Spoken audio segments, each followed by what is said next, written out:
आज की स्टोरी में जैसे ही ये क्राइम कर दिया गया, क्राइम करने के तुरंत बाद ही एकदम पुलिस वालों को पता चला और उन्हें कुछ इन पर शक हुआ तो इन्हें तुरंत अरेस्ट कर लिया गया। अरेस्ट करने के बाद इन्हें पुलिस स्टेशन ले जाया गया। पुलिस स्टेशन ले जाकर इनसे सख्ताई से पूछताछ की गई और जिसे मारा था उसकी बॉडी भी तुरंत पुलिस वालों के हाथ लग चुकी थी। जिन्होंने मर्डर किया था वो भी एकदम सच कबूल चुके थे। और यहाँ मतलब कि जब भी जिस टाइम पर क्राइम किया गया था उससे 15 से 20 मिनट के अंदर ही इस क्राइम का खुलासा हो चुका था और घर वालों को पता भी नहीं कि उनका लड़का मर चुका है और ये खबर पुलिस वालों तक भी पहुंच चुकी है। जब घर वालों को इस बारे में पता चला वो एकदम शॉक्ड रह गए। ऐसा हो ही नहीं सकता, वो तो अपने घर अपने कमरे में आराम से सो रहा है, अभी मेरे सामने ही तो वो अपने रूम में गया था और वो सो रहा है, आप झूठ बोल रहे हैं। आखिरकार कौन था ये शख्स, किसकी यहाँ हत्या कर दी गई थी और इसका कारण क्या था, मारने वाला कौन था, सब कुछ जानेंगे आज की इस पूरी स्टोरी के बारे में। लेकिन उससे पहले अगर आज आप इस चैनल पर पहली बार आए हैं तो चैनल को सब्सक्राइब कर लीजिए, साथ में नोटिफिकेशन बेल आइकन को दबाना बिल्कुल मत भूलिएगा।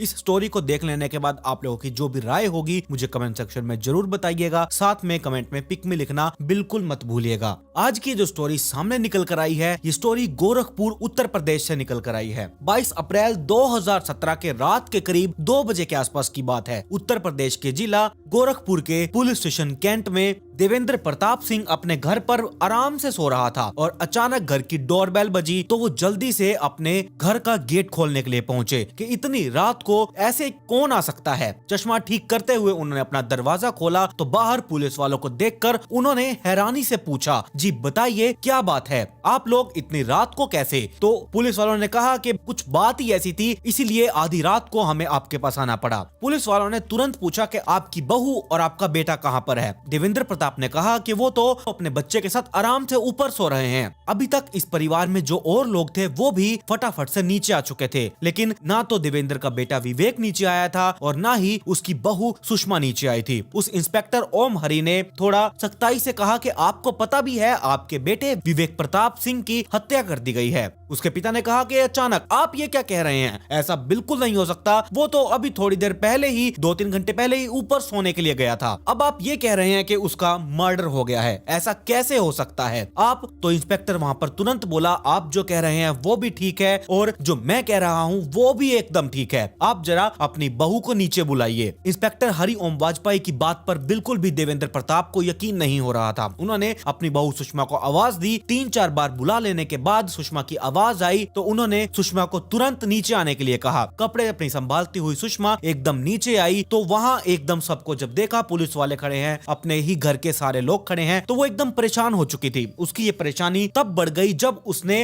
पुलिस और उसके साथ खड़े एक आदमी को देखा। उस आदमी को आगे करके इंस्पेक्टर ओम हरि ने कहा कि सुषमा तुम इसे पहचानती हो? यहाँ पर सुषमा ने नहीं बल्कि पूरे परिवार ने इस शख्स को पहचान लिया था। इसका नाम कामेश्वर सिंह उर्फ डब्लू था। वो सुषमा के मायके का रहने वाला था और अक्सर सुषमा से मिलने यहाँ आता रहता था। सभी उसे हैरानी से देख रहे थे। सुषमा कुछ नहीं बोली तो इंस्पेक्टर ओम हरि वाजपेयी ने कहा, तुम इसे नहीं पहचान पा रही हो तो चलो मैं ही इसके बारे में बता देता हूँ। ये तुम्हारा प्रेमी डब्लू है। अभी थोड़ी देर पहले ही ये तुम्हारी पति का मर्डर करके डेड बॉडी को मोटरसाइकिल पर ले जाकर ठिकाने लगाने के लिए लेकर जा रहा था। तभी रास्ते में इसे हमारे 2 सिपाही मिल गए और उन्होंने इसको और इसके एक साथी को अरेस्ट कर लिया। अब ये कह रहे हैं कि पति को मरवाने में तुम भी शामिल थी। ओम हरि वाजपेयी की बातों पर देवेंद्र प्रताप सिंह को अभी भी विश्वास नहीं हो रहा था। वो तेज तेज कदमों से सीढ़ियां चढ़कर अपने बेटे के कमरे में पहुंचे। बेड के एक कोने में 5 साल का आयुष डरा सहमा सा बैठा हुआ था।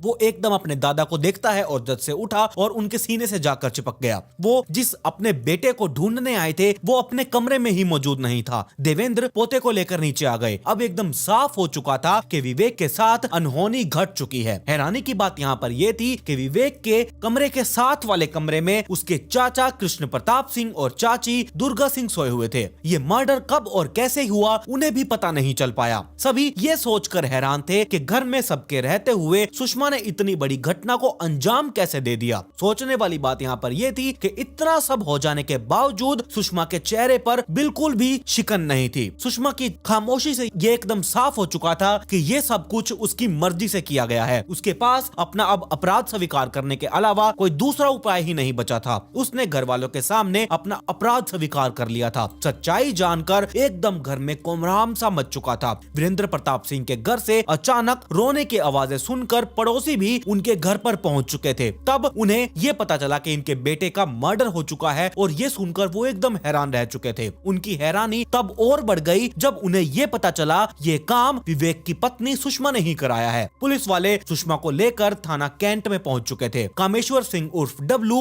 और उसके साथी राधेश्याम ये सब पकड़े जा चुके थे। पता चला कि उसके 2 साथी अभी भी भागने में कामयाब हो चुके हैं। पुलिस इंस्पेक्टर ने रात होने पर सुषमा सिंह को महिला पुलिस स्टेशन भिजवा दिया था। रात में कामेश्वर सिंह उर्फ डब्लू उसके साथी राधेश्याम मौर्य से पूछताछ शुरू कर दी। दोनों ने अपना अपराध स्वीकार कर लिया था। अगले दिन यानी कि 23 अप्रैल 2017 की सुबह मृतक विवेक प्रताप सिंह के पिता देवेंद्र प्रताप सिंह ने पुलिस स्टेशन कैंट में अपने बेटे के मर्डर का 6 लोगों पर कामेश्वर सिंह उर्फ डब्लू, राधेश्याम मौर्य, अनिल मौर्य, सुनील तेगी, सुषमा सिंह और मुकेश गौर के खिलाफ ये एक कंप्लेंट फाइल करवा दी गई थी। पुलिस वालों ने ये मुकदमा धारा 302, 201, 147, 149 के तहत ये दर्ज कर लिया था। इस केस में 3 लोग पकड़े जा चुके थे, बाकी की अभी भी पुलिस वाले इन्वेस्टिगेशन कर रहे थे। उस रात उन लोगों को गिरफ्तार किए गए जैसे कि कामेश्वर सिंह, इसने जो कहानी विवेक प्रताप सिंह की बताई थी वो कुछ इस प्रकार से थी। 32 साल के सुषमा मूल रूप से जिला देवरिया के थाना गौरी बाजार के गाँव पत्रहाट के रहने वाले सुरेंद्र भालू सिंह की बेटी थी। उनकी संतानों में यही सबसे बड़ी थी। बात उन दिनों की है जब सुषमा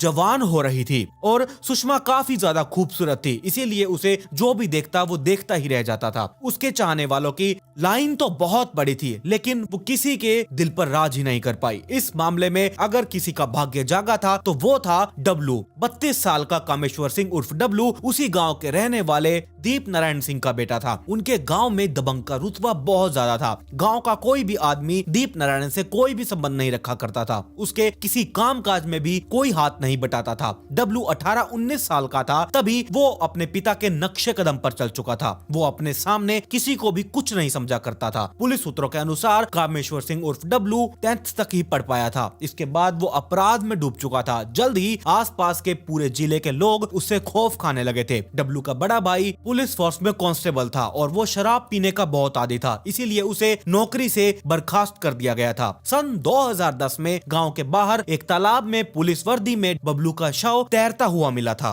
लोगों का ये कहना था कि शराब के नशे में वो डूबकर मर गया है, बट यहाँ पर डब्लू और उसके घर वालों का ये मानना था कि उसकी हत्या की गई थी। ये हत्या किसी और ने नहीं बल्कि गांव के ही उसके विरोधी रमेश सिंह ने की थी। लेकिन ये बात उन लोगों ने रमेश सिंह से ही नहीं बल्कि गांव के किसी आदमी से भी नहीं कही थी। इसकी वजह ये थी कि डब्लू को रमेश सिंह से भाई की मौत का बदला लेना था, इसीलिए उसने रमेश सिंह से दोस्ती बना ली थी। फिर एक दिन गांव के पास ही वो रमेश सिंह के साथ शराब पीने बैठ चुका था। उसने जानबूझकर रमेश को खूब शराब पिलाई। जब रमेश सिंह नशे में बेकाबू हो चुका था तब डब्लू ने हंसिए से उसका गला ही अलग कर दिया था। इसके बाद रमेश सिंह का कटा हुआ सर लेकर वो अपनी माँ के पास पहुंचा और सिर उनके सामने करके बोला कि देखो माँ, यही भैया का हत्यारा था। आज मैंने इसके किए की सजा इसे दे दी है। इसे वहीं भेज दिया है जहां इसे बहुत पहले ही पहुंच जाना चाहिए था। ये सन 2011 की बात है। इसके बाद रमेश सिंह का कटा हुआ सर लेकर डब्लू पूरे गाँव में घूमा। डब्लू के दुस्साहस को देखकर गाँव में एकदम दहशत फैल चुकी थी। पुलिस वाले इस तक पहुँच पाती उससे पहले ही वो रमेश सिंह का सर फेंक कर वहां से फरार हो चुका था।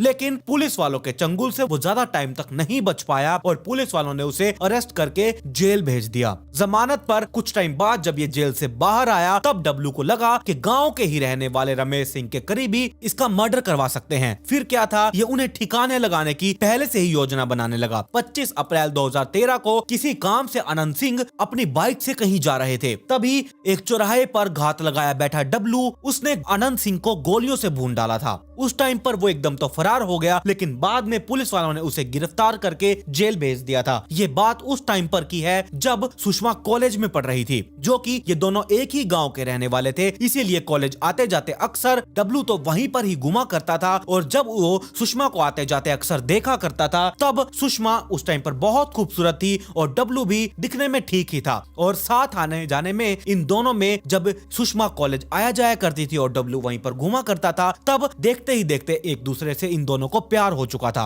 और सुषमा डब्लू के आपराधिक कारनामों के बारे में हर एक बात डिटेल में जानती थी। इसके बावजूद भी वो उससे प्यार कर बैठी थी। सुषमा और डब्लू की प्रेम कहानी जल्दी ही गांव वालों के कानों तक पहुंच चुकी थी। फिर उसकी जानकारी सुरेंद्र बहादुर सिंह यानी कि सुषमा के पिता को भी हो चुकी थी। बेटे की इस करतूत से पिता का सर एकदम शर्म से झुक चुका था। उन्होंने सुषमा को डब्लू से मिलने के लिए मना तो किया ही, साथ ही उसके घर से निकलने पर पाबंदियां लगा दी थी। इसका नतीजा ये निकल कर आया कि एक दिन वो अपने माँ बाप की आंखों में धूल झोंक कर डब्लू के साथ भाग चुकी थी। इसके बाद दोनों ने मंदिर में जाकर शादी कर ली। ये 7-8 साल पहले की बात है। सुषमा के भाग जाने से उसके पिता की बहुत बदनामी हुई। डब्लू पहले से ही एक गैंगस्टर टाइप का था, उसे हर किसी से बदला लेना होता था, इसीलिए वो उसका कुछ भी नहीं कर सकते थे। फिर भी उन्होंने पुलिस वालों के साथ साथ बिरादरी की मदद ली और पुलिस वाले और बिरादरी के दबाव के कारण डब्लू ने सुषमा को उसके घर वापस भेज दिया। सुषमा के घर वापस आ जाने के बाद सुरेंद्र बहादुर सिंह ने उसके घर से बाहर जाने पर सख्त पाबंदियां लगा दी थी। संयोग से उसी बीच में रमेश सिंह की हत्या के आरोप में डब्लू जेल चला गया तो सुरेंद्र बहादुर सिंह ने राहत की सांस ली।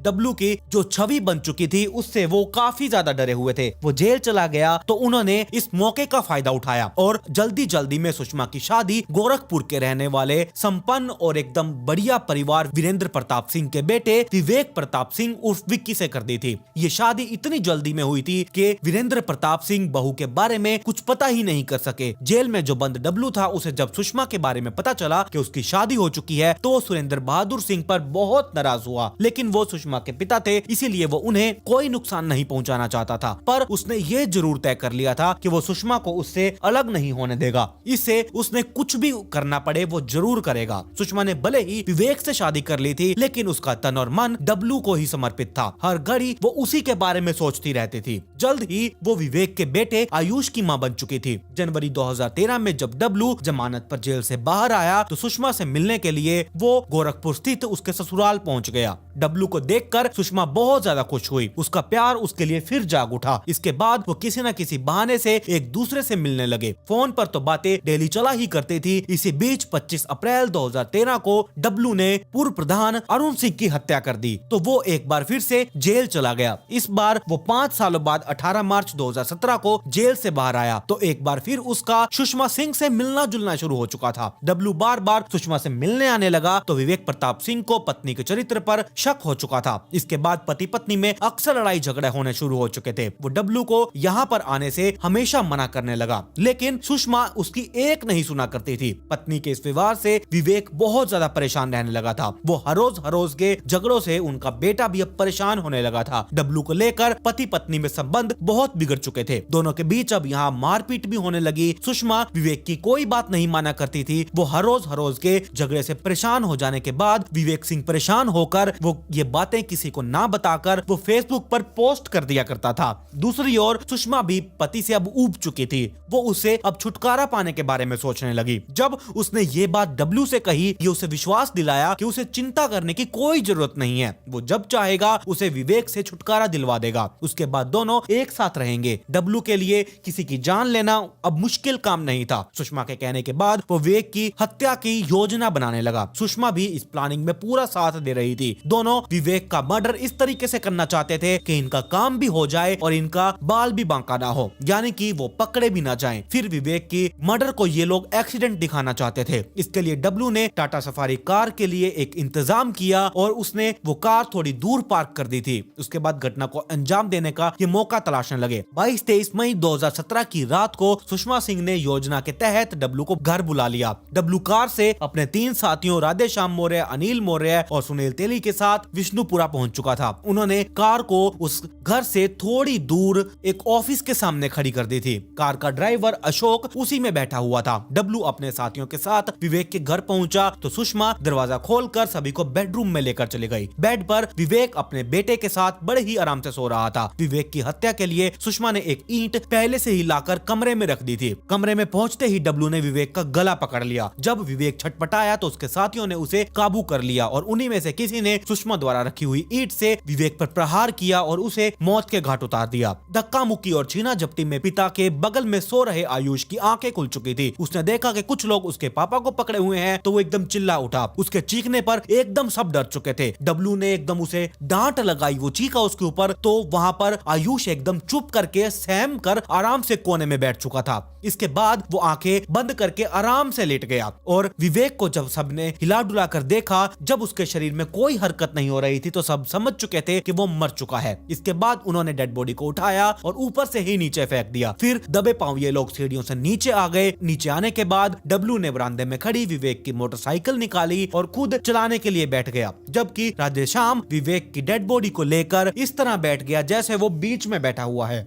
बाकी के उसके दो साथी पैदल ही कार के पास चल पड़े। बट यहाँ पर जब वो कार के पास पहुंचे तो कार वहाँ पर नहीं थी। सभी परेशान हो उठे कि आखिरकार कार कहाँ जा सकती है और ड्राइवर भी नहीं दिख रहा। हालांकि यहाँ पर हुआ यह था कि उनके जाने के कुछ ही देर बाद ऐसे ही टहलते हुए दो सिपाही वहाँ पर आ पहुंचे थे। उन्होंने आधी रात को कार खड़ी देखी तो ड्राइवर अशोक से वो दो सिपाही पूछताछ करने लगे। ड्राइवर एकदम वहाँ पर घबरा चुका था, तो वो एकदम उसने कार को स्टार्ट किया और वो वहाँ से भाग गया। ड्राइवर डब्लू को फोन करता रहा, लेकिन फोन बंद हो जाने की वजह से बात ही नहीं हो पाई। डब्लू के आने पर वहां कार नहीं मिली तो उसे चिंता होने लगी। वो ड्राइवर को कॉल करने ही जा रहा था कि पुलिस चौकी के रामगढ़ अवतार के दो सिपाही वहां पर पहुंच चुके थे। उन्होंने उससे पूछताछ शुरू की, तब वो एकदम सही जवाब नहीं दे सके। सिपाहियों ने थाना कैंट फोन करके पुलिस स्टेशन के इंचार्ज ओम हरि वाजपेयी को ये सूचना दे दी। ओम हरि वाजपेयी ये जब मौके पर पहुंचे तब उन्हें ये मामला बहुत ही संदिग्ध लगा। उन्होंने बीच में बैठे विवेक को हिला डुला कर देखा, तब पता चला कि वो तो शव है। डब्लू और राधेश्याम से सख्ताई से पूछताछ की गई तो विवेक की हत्या का राज खुल चुका था। दूसरी ओर जब सभी विवेक के शव को लेकर चले गए तो सुषमा कमरे में फैला हुआ खून साफ करने लगी। उसने जल्दी से चादर और तकिए बदल दिए। उसने सबूत मिटाने के लिए पूरी कोशिश की थी। तब शायद उसे पता नहीं था कि उसने जो कुछ भी किया है उसका राज तुरंत ही खुलने वाला है। आयुष अपने पापा विवेक प्रताप सिंह की हत्या का चश्मदीद गवाह बन चुका है। उसने पुलिस वाले को ये बताया कि जब अंकल लोग उसके पापा को पकड़ चुके थे तब वो एकदम चीखा चिल्लाया था। तब एक अंकल ने उसका मुंह बंद करके उसे डांट दिया था और वो वहीं पर वापस लेट गया। उन लोगों ने पापा का गला तो दबाया ही था, उन्हें ईंट से भी मारा था। वो मेरे पापा को लेकर चले गए। तब मम्मी कमरे में फैला हुआ खून साफ करने लगी थी। वो उसे भी मारना चाहते थे। तब एक शख्स ने मेरी मम्मी को कहा था कि ये तो तुम्हारा ही बेटा है, इसे क्यों मारना, इसे मत मारो। और इसके बाद एक अंकल ने मुझे मारने से छोड़ दिया। विवेक की डेड बॉडी को लेकर वो लोग विवेक की मोटरसाइकिल से इसीलिए लेकर जा रहे थे ताकि उसे सड़क पर उसकी मोटरसाइकिल सहित कहीं फेंक कर ये दिखाया जा सके कि उसकी मौत सड़क दुर्घटना में हो चुकी है। पुलिस वालों ने सुनील को भी गिरफ्तार कर लिया था। टाटा सफारी कार बरामद हो चुकी थी। पुलिस वालों ने विवेक की हत्या में खून से सनी ईंट, खून से सने कपड़े ये सब बरामद कर लिए थे। विवेक की मोटरसाइकिल तो पहले ही पुलिस वालों को मिल चुकी थी। सारे सबूत इकट्ठा कर लेने के बाद पुलिस वालों ने कोर्ट में इन लोगों को पेश किया, जहां से इन्हें अब लाइफ इम्प्रिजनमेंट दे दी गई।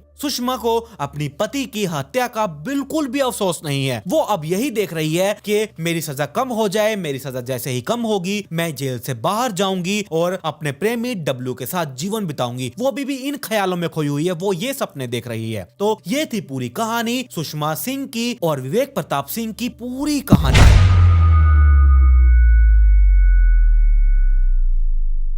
जब कोई इंसान किसी से दोस्ती करता है और ऐसे ही दोस्ती का रिश्ता निभाते निभाते कब प्यार हो जाए किसी को भी पता नहीं चलता। लड़का लड़की दोस्ती करते हैं, इनमें प्यार हो जाता है, ये लिव इन रिलेशनशिप में आ जाते हैं और उसके बाद ये दोनों थोड़ा टाइम साथ में रहते हैं। साथ में रहने के बाद जब इन्हें ये लगने लगा कि हाँ अब हमारे बीच लड़ाई झगड़े हो रहे हैं, किसी में पैसे को लेकर, किसी रिश्ते में अपने कैरियर को बनाने के लिए, मतलब कि ये था कि जब कोई भी इंसान किसी के साथ रिश्ते में आ जाता है या फिर लिव इन रिलेशनशिप में आ जाता है तो उनकी मुसीबतें बढ़ती हैं। इसमें दोस्ती हुई, रिश्ता बना, रिश्ता बनने के साथ साथ यहाँ शादी तक हो चुकी थी। शादी हो जाने के बाद फिर इस कपल में से एक को इस दुनिया को छोड़कर जाना पड़ा और इसके पीछे का जो आप लोगों को कहानी पता चलेगी, सच में आप लोग भी हैरान रह जाएंगे। ये कुछ अलग ही केस निकल कर आया है। क्या था ये पूरा मामला, आखिरकार इस कपल में से किसकी जान गई, कहानी पूरी क्या है, चलिए जानते हैं। आज की जो स्टोरी है ये गोरखपुर उत्तर प्रदेश में हुई थी।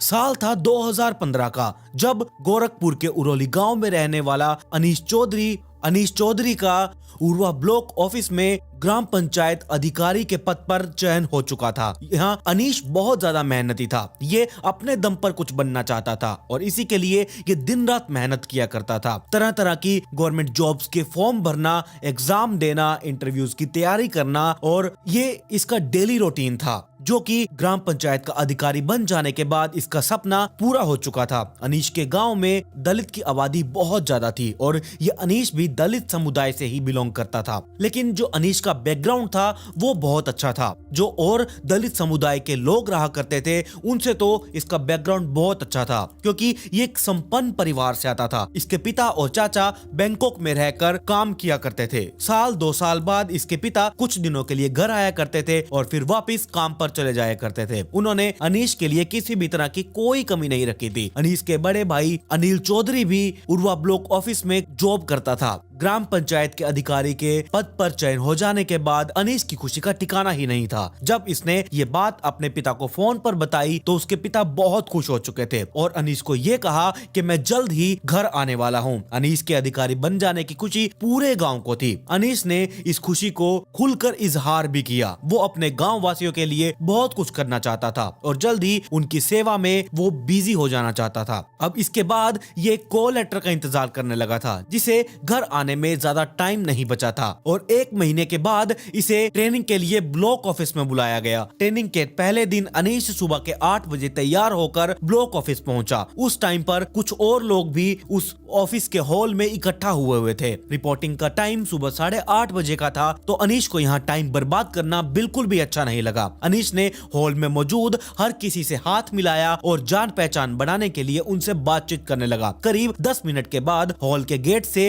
एक औरत अंदर आई। वो भी हॉल में मौजूद बाकी सब लोगों की तरह ही थी। उसका भी यहाँ चयन हुआ था। इसका नाम दीप्ति मिश्रा था। दीप्ति गोरखपुर की रहने वाली थी। समाज सेविका की पढ़ाई कर चुकी इस दीप्ति का सिलेक्शन पूरी राम ब्लॉक ऑफिस में गांव के पंचायत अधिकारी के तौर पर हुआ था। अनीश ने दीप्ति को देखा तो वो उसे एकदम पहचान गया। कॉलेज के कैंपस में अक्सर अनीश ने दीप्ति को घूमते हुए देखा था, कभी कैंटीन में तो कभी क्लास में। तो कॉलेज के ही दिनों में इसने कभी भी दीप्ति से मुलाकात या फिर बातचीत नहीं की थी। उसकी एक वजह यह थी कि अनीश का यहाँ उद्देश्य कुछ और था और दीप्ति का कुछ और। जब दीप्ति गेट के अंदर आ रही थी तो अनीश की नजर दीप्ति के ऊपर पड़ी और दीप्ति का चेहरा अनीश को जाना पहचाना लग रहा था। अनीश ने अपने दाएं हाथ में पकड़े प्लास्टिक के पानी के गिलास को टेबल पर रखा और वो घूमकर रूम के अंदर एंटर करती हुई दीप्ति की ओर बढ़ने लगा। बहुत देर सोच समझ लेने के बाद इसे याद आ गया और ये दीप्ति को पहचान चुका था। दीप्ति कमरे में मौजूद एक खाली कुर्सी पर जाकर बैठ गई तो अनीश भी उसके पास गया और वहीं से ही उसने एक और कुर्सी ली और वो दीप्ति के पास जाकर बैठ गया और बोला हेलो। अनीश की बात का जवाब देते हुए दीप्ति ने अनीश को देखा और कहा हाय, लेकिन यहाँ अनीश का चेहरा देखते ही दीप्ति को भी अचानक याद आ गया ये जो शख्स हेलो बोल रहा है ये कौन है। इससे पहले अनीश यहाँ आगे कुछ कह पाता, दीप्ति ने ही उससे सवाल कर लिया कि अरे आप तो दीनदयाल उपाध्याय कॉलेज में थे ना। तो अनीश ने दीप्ति का सवाल का जवाब देते हुए कहा जी आपने बिल्कुल सही पहचाना, मैंने भी उसी कॉलेज से स्टडी की है। और फिर अनीश ने कहा कि मैं तो यही सोच रहा था कि मैंने आपको कहीं तो देखा है, लेकिन कहाँ देखा है ये प्रॉपर माइंड में नहीं आ रहा था। तो अब मुझे समझ आ गया कि हम एक दूसरे को कॉलेज में कैंपस में देखा करते थे। और इतना सुनते ही दीप्ति मुस्कुराई और अनीश भी यहाँ मुस्कुराने लगा। ऐसे ही करियर के बारे में, स्टडी के बारे में ऐसी बातें करते करते कब 8:30 बज गए इन दोनों को पता ही नहीं चला। कमरे में सूट पहनकर कुछ ऑफिसर्स आए, वो इनके नाम वगैरह डिटेल्स वगैरह पूछने लगे। इसी टाइम पर अनीश, इस तरह से अनीश और दीप्ति की जान पहचान हुई थी। अब क्योंकि अनीश और दीप्ति दोनों ब्लॉक ऑफिस में ग्राम पंचायत अधिकारी थे तो इनका इस ऑफिस में उठना बैठना बिल्कुल नॉर्मल हो चुका था। इस पूरी ट्रेनिंग के दौरान दीप्ति और अनीश एक दूसरे के साथ ही रहे। ट्रेनिंग के बाद जब दोनों आधिकारिक रूप से अपने अपने ब्लॉक में काम करने लगे तो दोनों का साथ साथ उठना बैठना होने लगा। अनीश के ऑफिस से दीप्ति के ऑफिस की दूरी सिर्फ 1 घंटे की थी। अनीश और दीप्ति दोनों की जान पहचान कुछ ही टाइम में दोस्ती में बदल चुकी थी। दोनों साथ में ऑफिस आने जाने लगे। दोनों ही घंटों घंटों फोन पर बातचीत करने लगे। देखते ही देखते इनके बीच की नजदीकियां बढ़ने लगी थी। ये दोनों ऑफिसर्स के अलावा एक दूसरे से मिला जुला करते थे। अनीश और दीप्ति एक दूसरे के करीब से जानना चाहते थे। ब्लॉक ऑफिस से छुट्टी के दौरान ये दोनों हमेशा घूमने के लिए जरूर जाया करते थे। छुट्टी वाले दिन दोनों हमेशा कभी भी घर पर नहीं बैठते थे, बल्कि अपने गांव से दूर घूमने के लिए निकल जाया करते थे और साथ में टाइम स्पेंड किया करते थे। इन दोनों की दोस्ती कब प्यार में बदलने लगी ये इन्हें भी नहीं पता चला। और ऐसे ही एक दिन जब अनीश और दीप्ति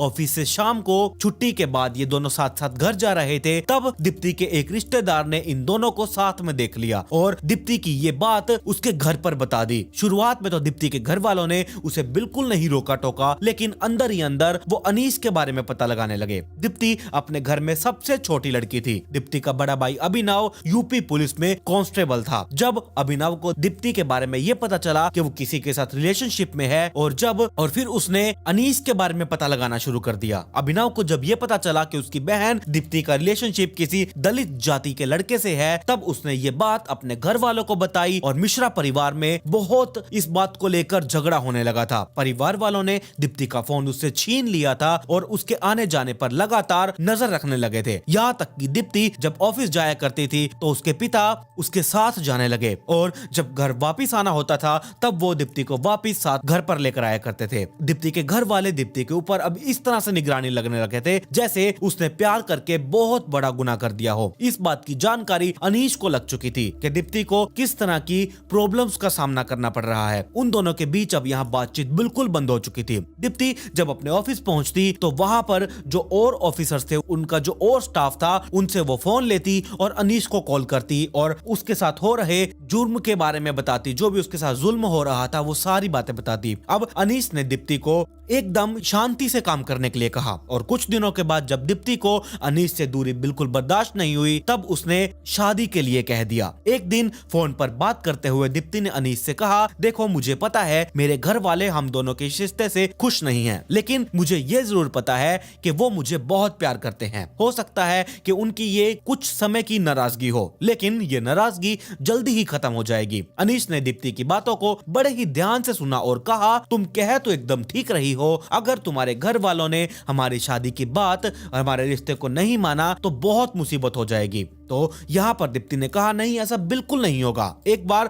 हमने शादी कर ली तो थोड़ी देर ही सही, मगर वो हमारे रिश्ते को कभी ना कभी तो मंजूरी देंगे ही, और इसके अलावा हमारी शादी हो गई तो कानूनी तरीके से मेरे घर वाले मेरी कहीं और शादी कर ही नहीं सकते। ये सुनकर अनीश को दीप्ति की बातों में दम नजर आया। उसने कुछ देर सोचा और दीप्ति से शादी की बात के लिए उसने हाँ कर दी। इसके कुछ दिनों बाद दीप्ति ने ये प्लान सारा बनाया। प्लान बनाने के बाद वो अपने घर वालों को चकमा देकर 12 मई 2019 को अनीश से कोर्ट मैरिज कर लेती है। कोर्ट मैरिज के बाद इन दोनों ने चैन की सांस तो ले ली, लेकिन उन्हें इस बात का नहीं पता था कि उनका सुख चैन इस शादी के बाद ही छीनने वाला है। 9 दिसंबर 2019 को अदालत ने दीप्ति और अनीश की शादी को मंजूरी दे दी थी। इसका मतलब ये था अब दीप्ति और अनीश कानूनी तौर पर भी एक दूसरे से, यानी कि कानूनी तौर पर भी ये दोनों पति पत्नी बन चुके हैं। अदालत की मंजूरी के बाद दीप्ति के घर वालों को उनकी शादी के कुछ दिनों बाद ही इनकी कोर्ट मैरिज का पता चल चुका था, जिसके बाद उसके घर वालों ने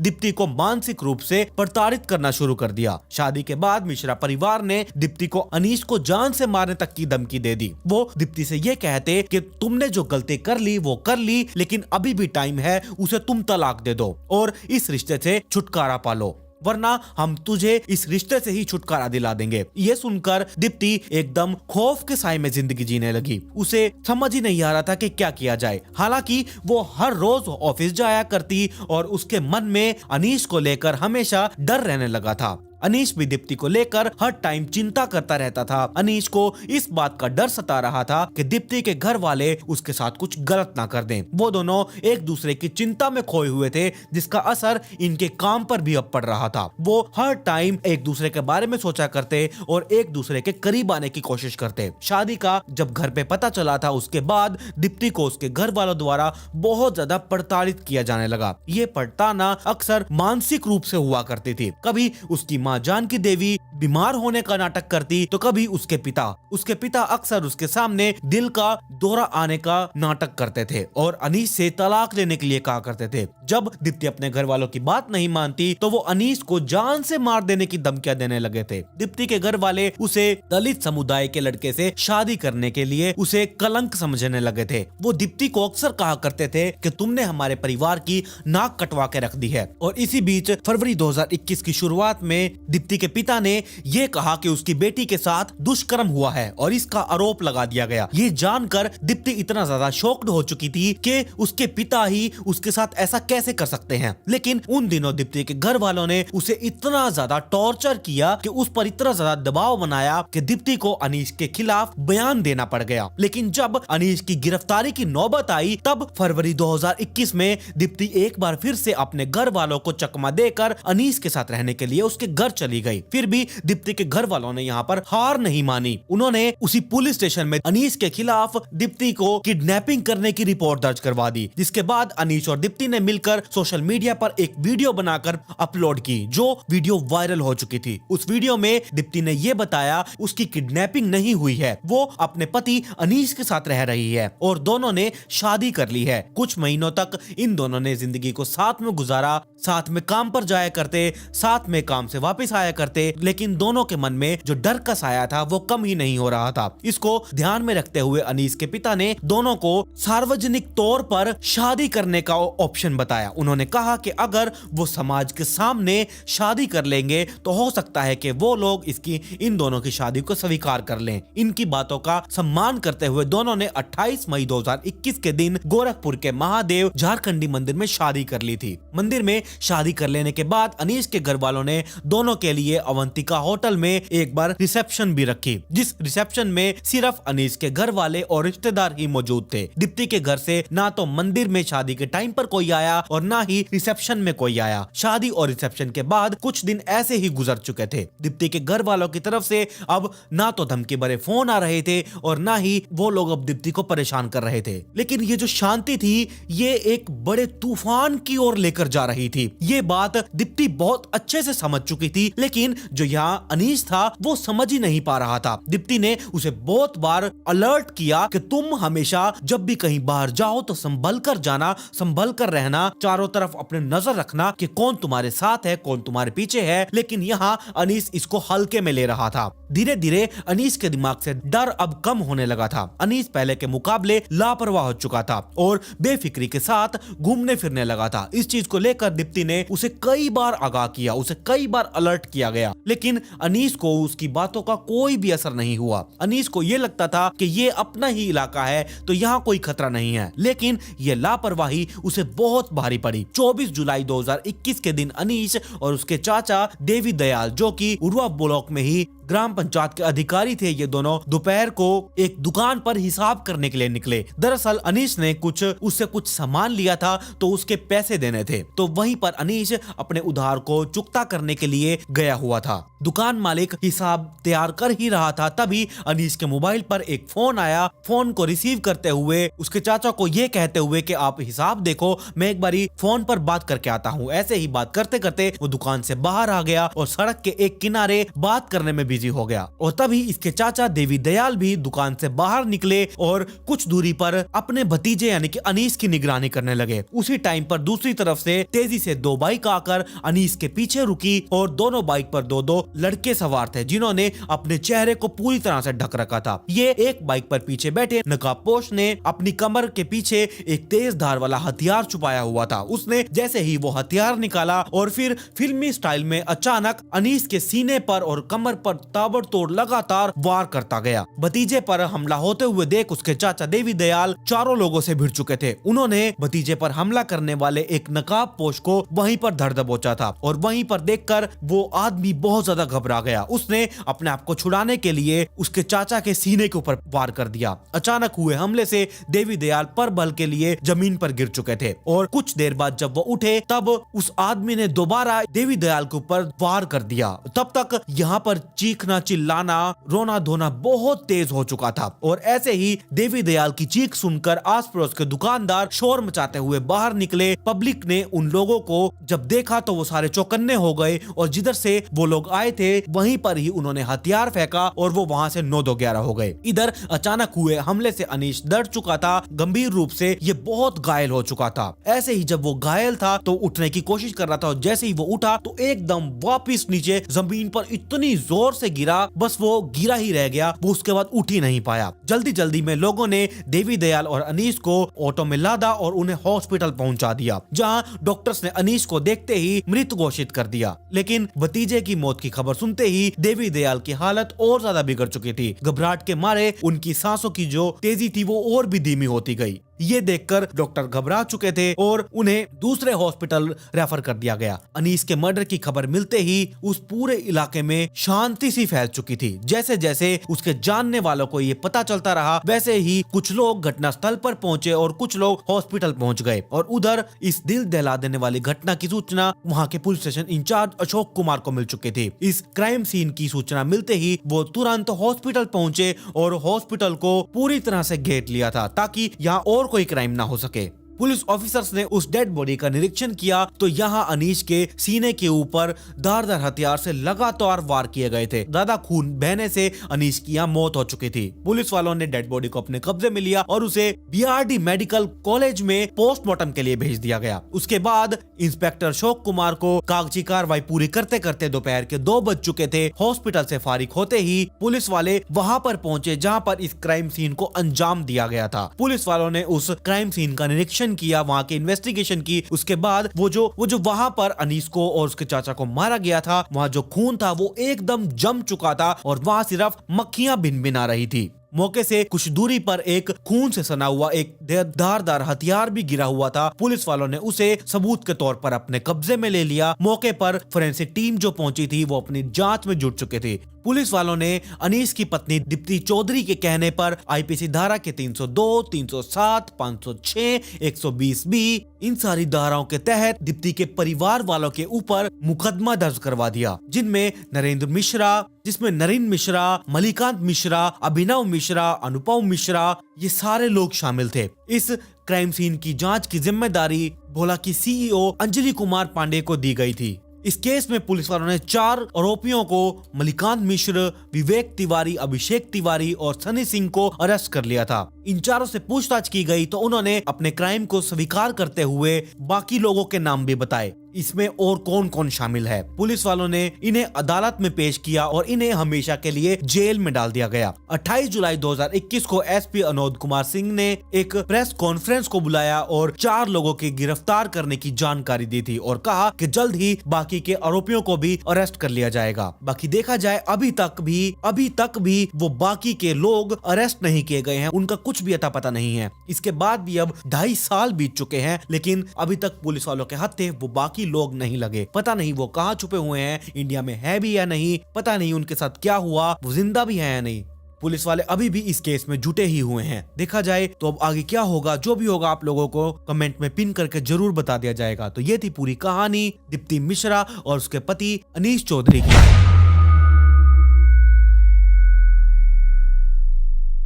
आज का केस सुनकर सच में आप लोगों को लगेगा कि ये कैसा पति था, इसका बिहेवियर इतना ज्यादा पागलोपन वाला था कि आप लोगों को भी एक बार तो समझ में नहीं आएगा कि आखिरकार यहाँ पर चल क्या रहा है। और जो स्टोरी है बहुत ही अजीबोगरीब तरह की है, क्योंकि यहाँ पर एक आदमी जो कि शादीशुदा है वो अपने ससुर को फोन कॉल करके ये कहता है कि आप अपनी लड़की को वापस घर ले जाइए, मैं इससे बहुत ज्यादा परेशान हो चुका हूँ, आपको जितना भी पैसा चाहिए आप मुझसे पैसा ले लीजिए, लेकिन हमारा डाइवोर्स करवा दीजिए। अगर आप इतना नहीं कर सकते तो मैं आपकी बेटी को जान से मार दूंगा। और यहाँ उसके ससुर ने उसे बहुत लाइटली लिया, उसे लगा कि ये सब कुछ गुस्से वगैरह में बोल रहा होगा, थोड़ी बहुत बहस हुई होगी, ये थोड़े ही टाइम में शांत हो जाएगी। लेकिन यहाँ पर कुछ थोड़े टाइम बाद एक ऐसा कारनामा सामने निकल कर आया कि आप लोगों के भी होश उड़ जाएंगे। ये आदमी अपने दोस्त को मिलता है और उस टाइम पर इसकी पत्नी बिल्कुल साथ थी। साथ रहने के बावजूद इसने कुछ ऐसा कर दिया, अपने दोस्त को कुछ ऐसा करने के लिए कहा। आपको भी यकीन नहीं होगा कि एक औरत जो कि उसके सामने ही एक अपने दोस्त से बात कर रहा है, वो बात क्या चल रही है।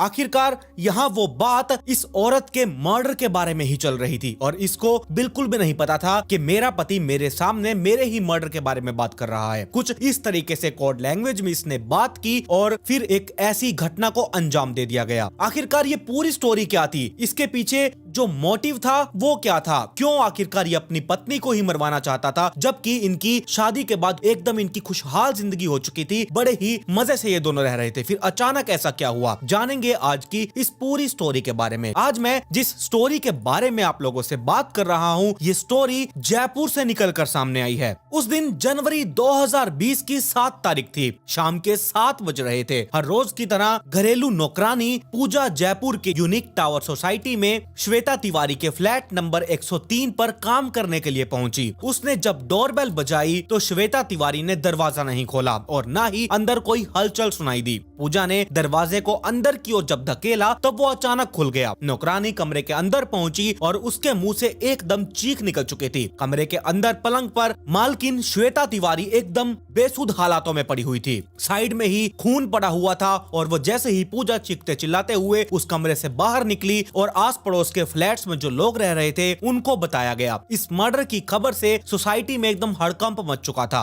लोगों की भीड़ यहाँ इकट्ठा होने लगी थी। इसी बीच किसी ने प्रताप नगर पुलिस स्टेशन में ये सूचना दे दी। पोर्श सोसाइटी के फ्लैट में एक मर्डर की सूचना पाकर प्रताप नगर के police station in charge police team के साथ मौके पर पहुंचे। उन्होंने ये खबर अपने उच्च अधिकारियों को भी दे दी और ये लोग वहां जाकर पूछताछ में जुट चुके थे। पूछताछ में ये पता चला कि जिस फ्लैट में ये मर्डर किया गया है, इसमें रोहित तिवारी और इसकी पत्नी श्वेता तिवारी किराए पर रहा करते थे। रोहित इंडियन ऑयल कॉर्पोरेशन में मैनेजर की पोस्ट पर है और जयपुर एयरपोर्ट पर बतौर फ्यूल इंचार्ज तैनात है। मर्डर उनकी पत्नी श्वेता तिवारी का हुआ है। हत्या का ये मामला हाई प्रोफाइल था। सूचना पाकर police commissioner Anand Srivastava, DIG Subhash Waheen और ASP doctor Awadhesh Singh, SP doctor Satish Kumar, DSP Rahul Jain और CO Sanjay Sharma crime scene पर पहुंचे। पुलिस अधिकारियों ने मौके पर फोरेंसिक टीम और डॉक्टरेट टीम को भी बुला लिया था। पुलिस वालों ने जयपुर एयरपोर्ट पर तैनात रोहित तिवारी को उनकी पत्नी श्वेता तिवारी के मर्डर हो जाने की सूचना दी और कुछ ही देर में वो भी फ्लैट पर आ चुका था। रोहित ने फ्लैट के अंदर देखकर पुलिस वालों को यह बताया कि बेड पर पड़ा हुआ शव उसकी पत्नी श्वेता तिवारी का ही है, लेकिन उसके 21 महीने के मासूम बेटे शैम का बिल्कुल भी पता नहीं है। लगता है उन हत्यारों ने श्वेता की हत्या के बाद उसका अपहरण कर लिया है। रोहित की बात सुनकर पुलिस वाले एकदम सन्न रह चुके थे, क्योंकि अभी तक ये जानकारी हत्या की थी, लेकिन अब सयन के किडनैपिंग के बाद अब ये एक किडनैपिंग का केस भी बन चुका था। पुलिस वालों ने इस मर्डर और अपहरण के मामले को गंभीरता से लेते हुए क्राइम सीन का बारीकी से निरीक्षण शुरू किया। कमरे के अंदर पड़े बेड पर 30-32 साल की श्वेता की डेड बॉडी पड़ी हुई थी। उसके सर से बहुत खून बह रहा था, जिससे उसका चेहरा खून से लाल हो चुका था। उसका गला भी रेता गया था और सिर पर भी एक बहुत बड़ा जख्म था। बेड पर खून से सना हुआ चाकू पड़ा हुआ था। बेड के नीचे अदरक कूटने वाली लोहे की मूसली पड़ी थी। कमरे में रखी गई प्लास्टिक टेबल पर चाय के 2 कप पड़े हुए थे, जिसमें कुछ चाय अभी बची हुई थी। श्वेता का मोबाइल फोन भी गायब हो चुका था। इस क्राइम सीन का जब निरीक्षण किया गया, उसके बाद पुलिस अधिकारियों ने यह अनुमान लगाया कि श्वेता का हत्यारा कोई करीबी ही रहा होगा, जिसके आने पर श्वेता ने दरवाजा खोला और उसे कमरे में बिठाकर चाय पिलाई। इसी बीच हत्यारे ने अदरक कूटने वाली मूसली से उसके सर पर जोरदार प्रहार किया और उसे पलंग पर गिरा दिया होगा और फिर चाकू से उसका गला रेत डाला होगा। इसके बाद वो संयम के किडनैपिंग करके उसे ले गए होंगे। पुलिस वालों ने वहां पर जो पड़ा चाकू और मूसली को अपने कब्जे में लिया और उसे फोरेंसिक टीम को भेज दिया गया। फोरेंसिक टीम ने भी उस क्राइम सीन का बहुत बारीकी से निरीक्षण किया था और दीवार, फर्श, बेड, सारी जगहों से जितने भी फिंगरप्रिंट्स उन्हें मिल सके उन्होंने वो सारे फिंगरप्रिंट्स उठाए और डॉग स्क्वाड के जो खोजी कुत्ते थे, जब उसे छोड़ा गया, खोजी कुत्ता घटना स्थल को सूंघकर भौंकते हुए बाहर निकला और रोहित की कार के 2 चक्कर काटे। कुछ देर वो रोहित के आसपास भी मंडराता रहा। इससे टीम को रोहित पर शक होने लगा, लेकिन उसके खिलाफ कोई भी पक्का सबूत न मिलने से उससे ज्यादा पूछताछ नहीं की गई। निरीक्षण के बाद पुलिस वालों ने मृतिका श्वेता तिवारी की डेड बॉडी जयपुर के हॉस्पिटल में भिजवा दिया। श्वेता तिवारी का मायका उत्तर प्रदेश के कानपुर शहर में स्थित शिवोरिया नगर में था और इसका ससुराल गांधीनगर दिल्ली में। रोहित ने फोन करके श्वेता की हत्या और मासूम शैन के अपहरण की जानकारी अपने माता पिता और ससुराल वालों को भी दे दी थी। बेटी की इस हत्या की खबर पाकर श्वेता के पिता सुरेश कुमार और उनकी पत्नी माधुरी एकदम घबरा चुके थे। परिवार में एकदम एकदम कोहराम मच चुका था। वो पत्नी अपने बेटे शुभम और परिवार के अन्य लोगों के साथ वो अपने खुद के वाहन से जयपुर पहुंचे। अब तक श्वेता की हत्या की खबर टीवी चैनल्स पर भी पब्लिश हो चुकी थी। वो मोबाइल फोन पर रास्ते में इस मर्डर की जानकारी लेते रहे। पुलिस कमिश्नर आनंद श्रीवास्तव ने इस हत्या और अपहरण के मामले को बहुत गंभीर लिया। उन्होंने 21-22 महीने के श्रेयन का पता लगाने के लिए 6 पुलिस स्टेशन के इंचार्ज को, 2 सीईओ और 100 कांस्टेबल्स को लगा दिया गया था। भारी भरकम पुलिस फोर्स ने डीएसपी राहुल जैन और एएसपी डॉक्टर सतीश कुमार के कहने पर श्रेयन को ढूंढना शुरू कर दिया था। इस बारे में पुलिस वालों ने तकरीबन 150 लोगों से पूछताछ की। दर्जनों जो संदिग्ध लोग थे जिन पर शक जा रहा था, उन्हें अरेस्ट किया और उनसे सख्ताई से पूछताछ की। सैकड़ों जो संदिग्ध नंबर थे जिन पर उन्हें शक था, उनकी कॉल डिटेल्स निकलवाई गई, लेकिन सीएम का कुछ भी अता पता नहीं चला और न ही श्वेता के हत्यारों का पता चला। पुलिस वाले रात भर ऐसे ही रोहित तिवारी के फ्लैट पर जुटे रहे। एसपी डॉक्टर सतीश कुमार और सीओ संजय शर्मा कई पुलिस वालों के साथ जांच में जुटे हुए थे। वो सीसीटीवी फुटेज भी खंगाल चुके थे और कमरे की हर एक चीज की इन्वेस्टिगेशन कर रहे थे। तभी रोहित तिवारी के मोबाइल फोन पर एक मैसेज आया। मैसेज देखकर वो एकदम चीख पड़ा, सर ये देखो, श्रेयम के किडनैपर्स का मैसेज आया है। उसने 30 लाख रुपए फिरौती की मांग की है। फिरौती का मैसेज मृतिका श्वेता तिवारी के नंबर से भेजा गया था। रोहित ने उसी नंबर पर कॉल बैक करके किडनैपर से ये कहा कि वो फिरौती की रकम देने के लिए तैयार है, लेकिन पहले वो श्रेयम का चेहरा दिखाएं। फोन करने वाले ने चेहरा बिल्कुल नहीं दिखाया और फोन को डिस्कनेक्ट कर दिया। पुलिस वालों की समझ में ये नहीं आ रहा था कि किडनैपर्स को रोहित का मोबाइल नंबर कैसे मिला और उनके पास श्वेता तिवारी का फोन कहां से आया। ये हो सकता है कि श्वेता तिवारी को मारने के बाद वो लोग उसका मोबाइल फोन ले गए हों, लेकिन यहाँ उसका नंबर कैसे आया? क्या ये जिसने भी मर्डर किया है और ये जो किडनैपर है, ये रोहित तिवारी के जान पहचान का है? पुलिस वाले अभी इन्वेस्टिगेशन कर ही रहे थे कि सुबह मृतिका श्वेता तिवारी के माँ बाप और साथ में इसके रिलेटिव्स ये उसके फ्लैट पर आ चुके थे। श्वेता के पिता सुरेश कुमार मिश्रा और माधुरी मिश्रा ने आते ही एएसपी डॉक्टर सतीश कुमार को यह बताया कि उनकी बेटी की हत्या उनके दामाद रोहित ने ही की है। तभी 5 जनवरी को मोबाइल रिचार्ज ना करवाने के बात को लेकर रोहित और श्वेता के बीच में झगड़ा हो चुका था। अब आप खुद देख लीजिए, सिर्फ एक मोबाइल रिचार्ज ना करवाने पर इन दोनों के बीच में इतना ज्यादा झगड़ा हो चुका था। मारपीट करने के बाद उसने इनके मोबाइल पर कॉल की थी। इसने गुस्से में ये कहा था कि पापा जी हम बहुत परेशान हैं, आपको जितने पैसे चाहिए आप लोग मुझसे ले लीजिए, लेकिन आप श्वेता को अपने साथ वापस ले जाओ, नहीं तो मैं इसका मर्डर कर दूंगा। इस पर उन्होंने रोहित को समझाने का बहुत प्रयास किया और उसने फिर फोन काट दिया। उसके बाद उन्होंने श्वेता को कॉल करके बहुत समझाया, लेकिन ये नहीं सोचा था कि रोहित उनकी बेटी श्वेता की हत्या ही कर देगा। रोहित जिस तरह से बार बार अपनी बेगुनाही का सबूत दे रहा था और हत्या के समय अपनी मौजूदगी अपने ऑफिस पर बता रहा था, उससे पुलिस वालों को उस पर शक लगातार बढ़ता जा रहा था। लेकिन जब मृतिका के माँ बाप ने भी उस पर सीधे तौर पर मर्डर का आरोप लगा दिया था, तो पुलिस वालों का शक उस पर और ज्यादा गहरा होने लगा था। 8 जनवरी 2020 की दोपहर 3 बजे जब हल्ला मचा कि एक बच्चे का शव रोहित के फ्लैट के पीछे एक झाड़ियों में पड़ा हुआ है। पुलिस वालों ने झाड़ियों से उस डेड बॉडी को बाहर निकाला। ये डेड बॉडी तौलिया में लिपटी हुई थी। तौलिया हटाया गया तो ये सभी ये देखकर शॉक्ड रह चुके थे। ये शव श्रेयम का ही था। उसकी हत्या गला दबाकर की गई थी। जिस श्रेयम को खोजने के लिए पुलिस वालों के 100 जवान पसीना बहा रहे थे, उसका शव उसी के घर के पीछे झाड़ियों में पड़ा मिला। अपने नाती की डेड बॉडी को देखकर श्वेता के माता पिता एकदम फूट फूट कर रोने लगे। बेटे शुभम ने माँ बाप को थोड़ा सा धैर्य दिलाया। मासूम शेर की हत्या की जानकारी पाते ही पुलिस कमिश्नर आनंद श्रीवास्तव तथा डीएसपी राहुल जैन वहां पर पहुंच चुके थे। उन्होंने मौके पर मौजूद पुलिस वालों से कहा कि मां के बाद बेटे की हत्या कि सच में दिल को एकदम चूर चूर कर देने वाली है। ऐसी भ्रूण हत्यारे को जल्द से जल्द सलाखों के पीछे वो देखना चाहते हैं। इसके बाद उन्होंने श्रेयम का शव भी पोस्टमार्टम के लिए महात्मा गांधी हॉस्पिटल में भेज दिया। भारी पुलिस सुरक्षा के बीच 3 डॉक्टर्स ने श्वेता और उसके बेटे श्रेयम के शव का पोस्टमार्टम किया।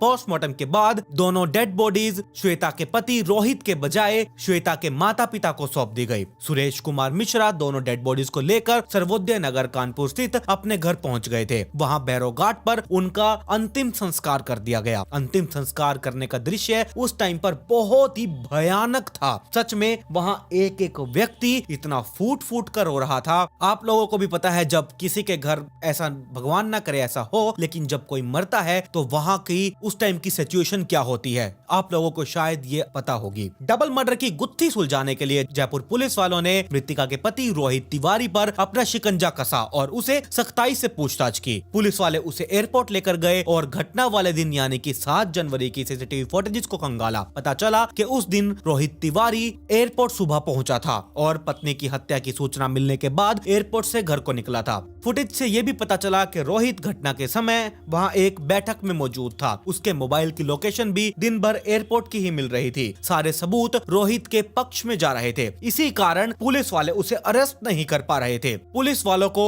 यह पक्का यकीन हो चुका था कि अगर यहाँ 2 डबल मर्डर ये जो हो चुके हैं इसमें रोहित का जरूर कुछ ना कुछ हाथ है। पुलिस वालों ने रोहित पर अपना जब कड़ा रूप अपनाया तब उस पर दबाव बनाने के लिए उसने कोर्ट का रुख लिया। 9 जनवरी को रोहित ने जयपुर के निचली अदालत में अपने वकील दीपक चौहान के द्वारा पुलिस पर प्रताड़ित करने का आरोप लगा दिया। कोर्ट ने इस आरोप पर जो पुलिस स्टेशन का इंचार्ज था उसे 10 जनवरी को इस केस की फाइल लेकर कोर्ट में आने के लिए कहा। रोहित की इस कार्रवाई से पुलिस वाले बौखला चुके थे। जिस मोबाइल फोन से रोहित के मोबाइल पर मैसेज किया गया था, पुलिस वाले उस मोबाइल फोन की जांच में जुट चुके थे। जांच से यह पता चला कि श्वेता अपने मोबाइल फोन में पैटर्न लॉक लगाया करती थी जिससे कोई दूसरा नहीं खोल सकता था। इसका मतलब मैसेजकर्ता ने श्वेता का सिम निकाला और उसे किसी दूसरे मोबाइल फोन में डाल दिया था। मैसेज करते समय इस मोबाइल की लोकेशन जयपुर के सांगानेर की मिली। पुलिस वालों ने इस फोन के आए EMI नंबर के साथ साथ उस दुकान पर पहुंची जहां से वो हैंडसेट खरीदा गया था। वहां से मोबाइल खरीदने वाले के बारे में जब पूछा गया तो उन्हें कोई जानकारी नहीं मिली। तो उस फोन के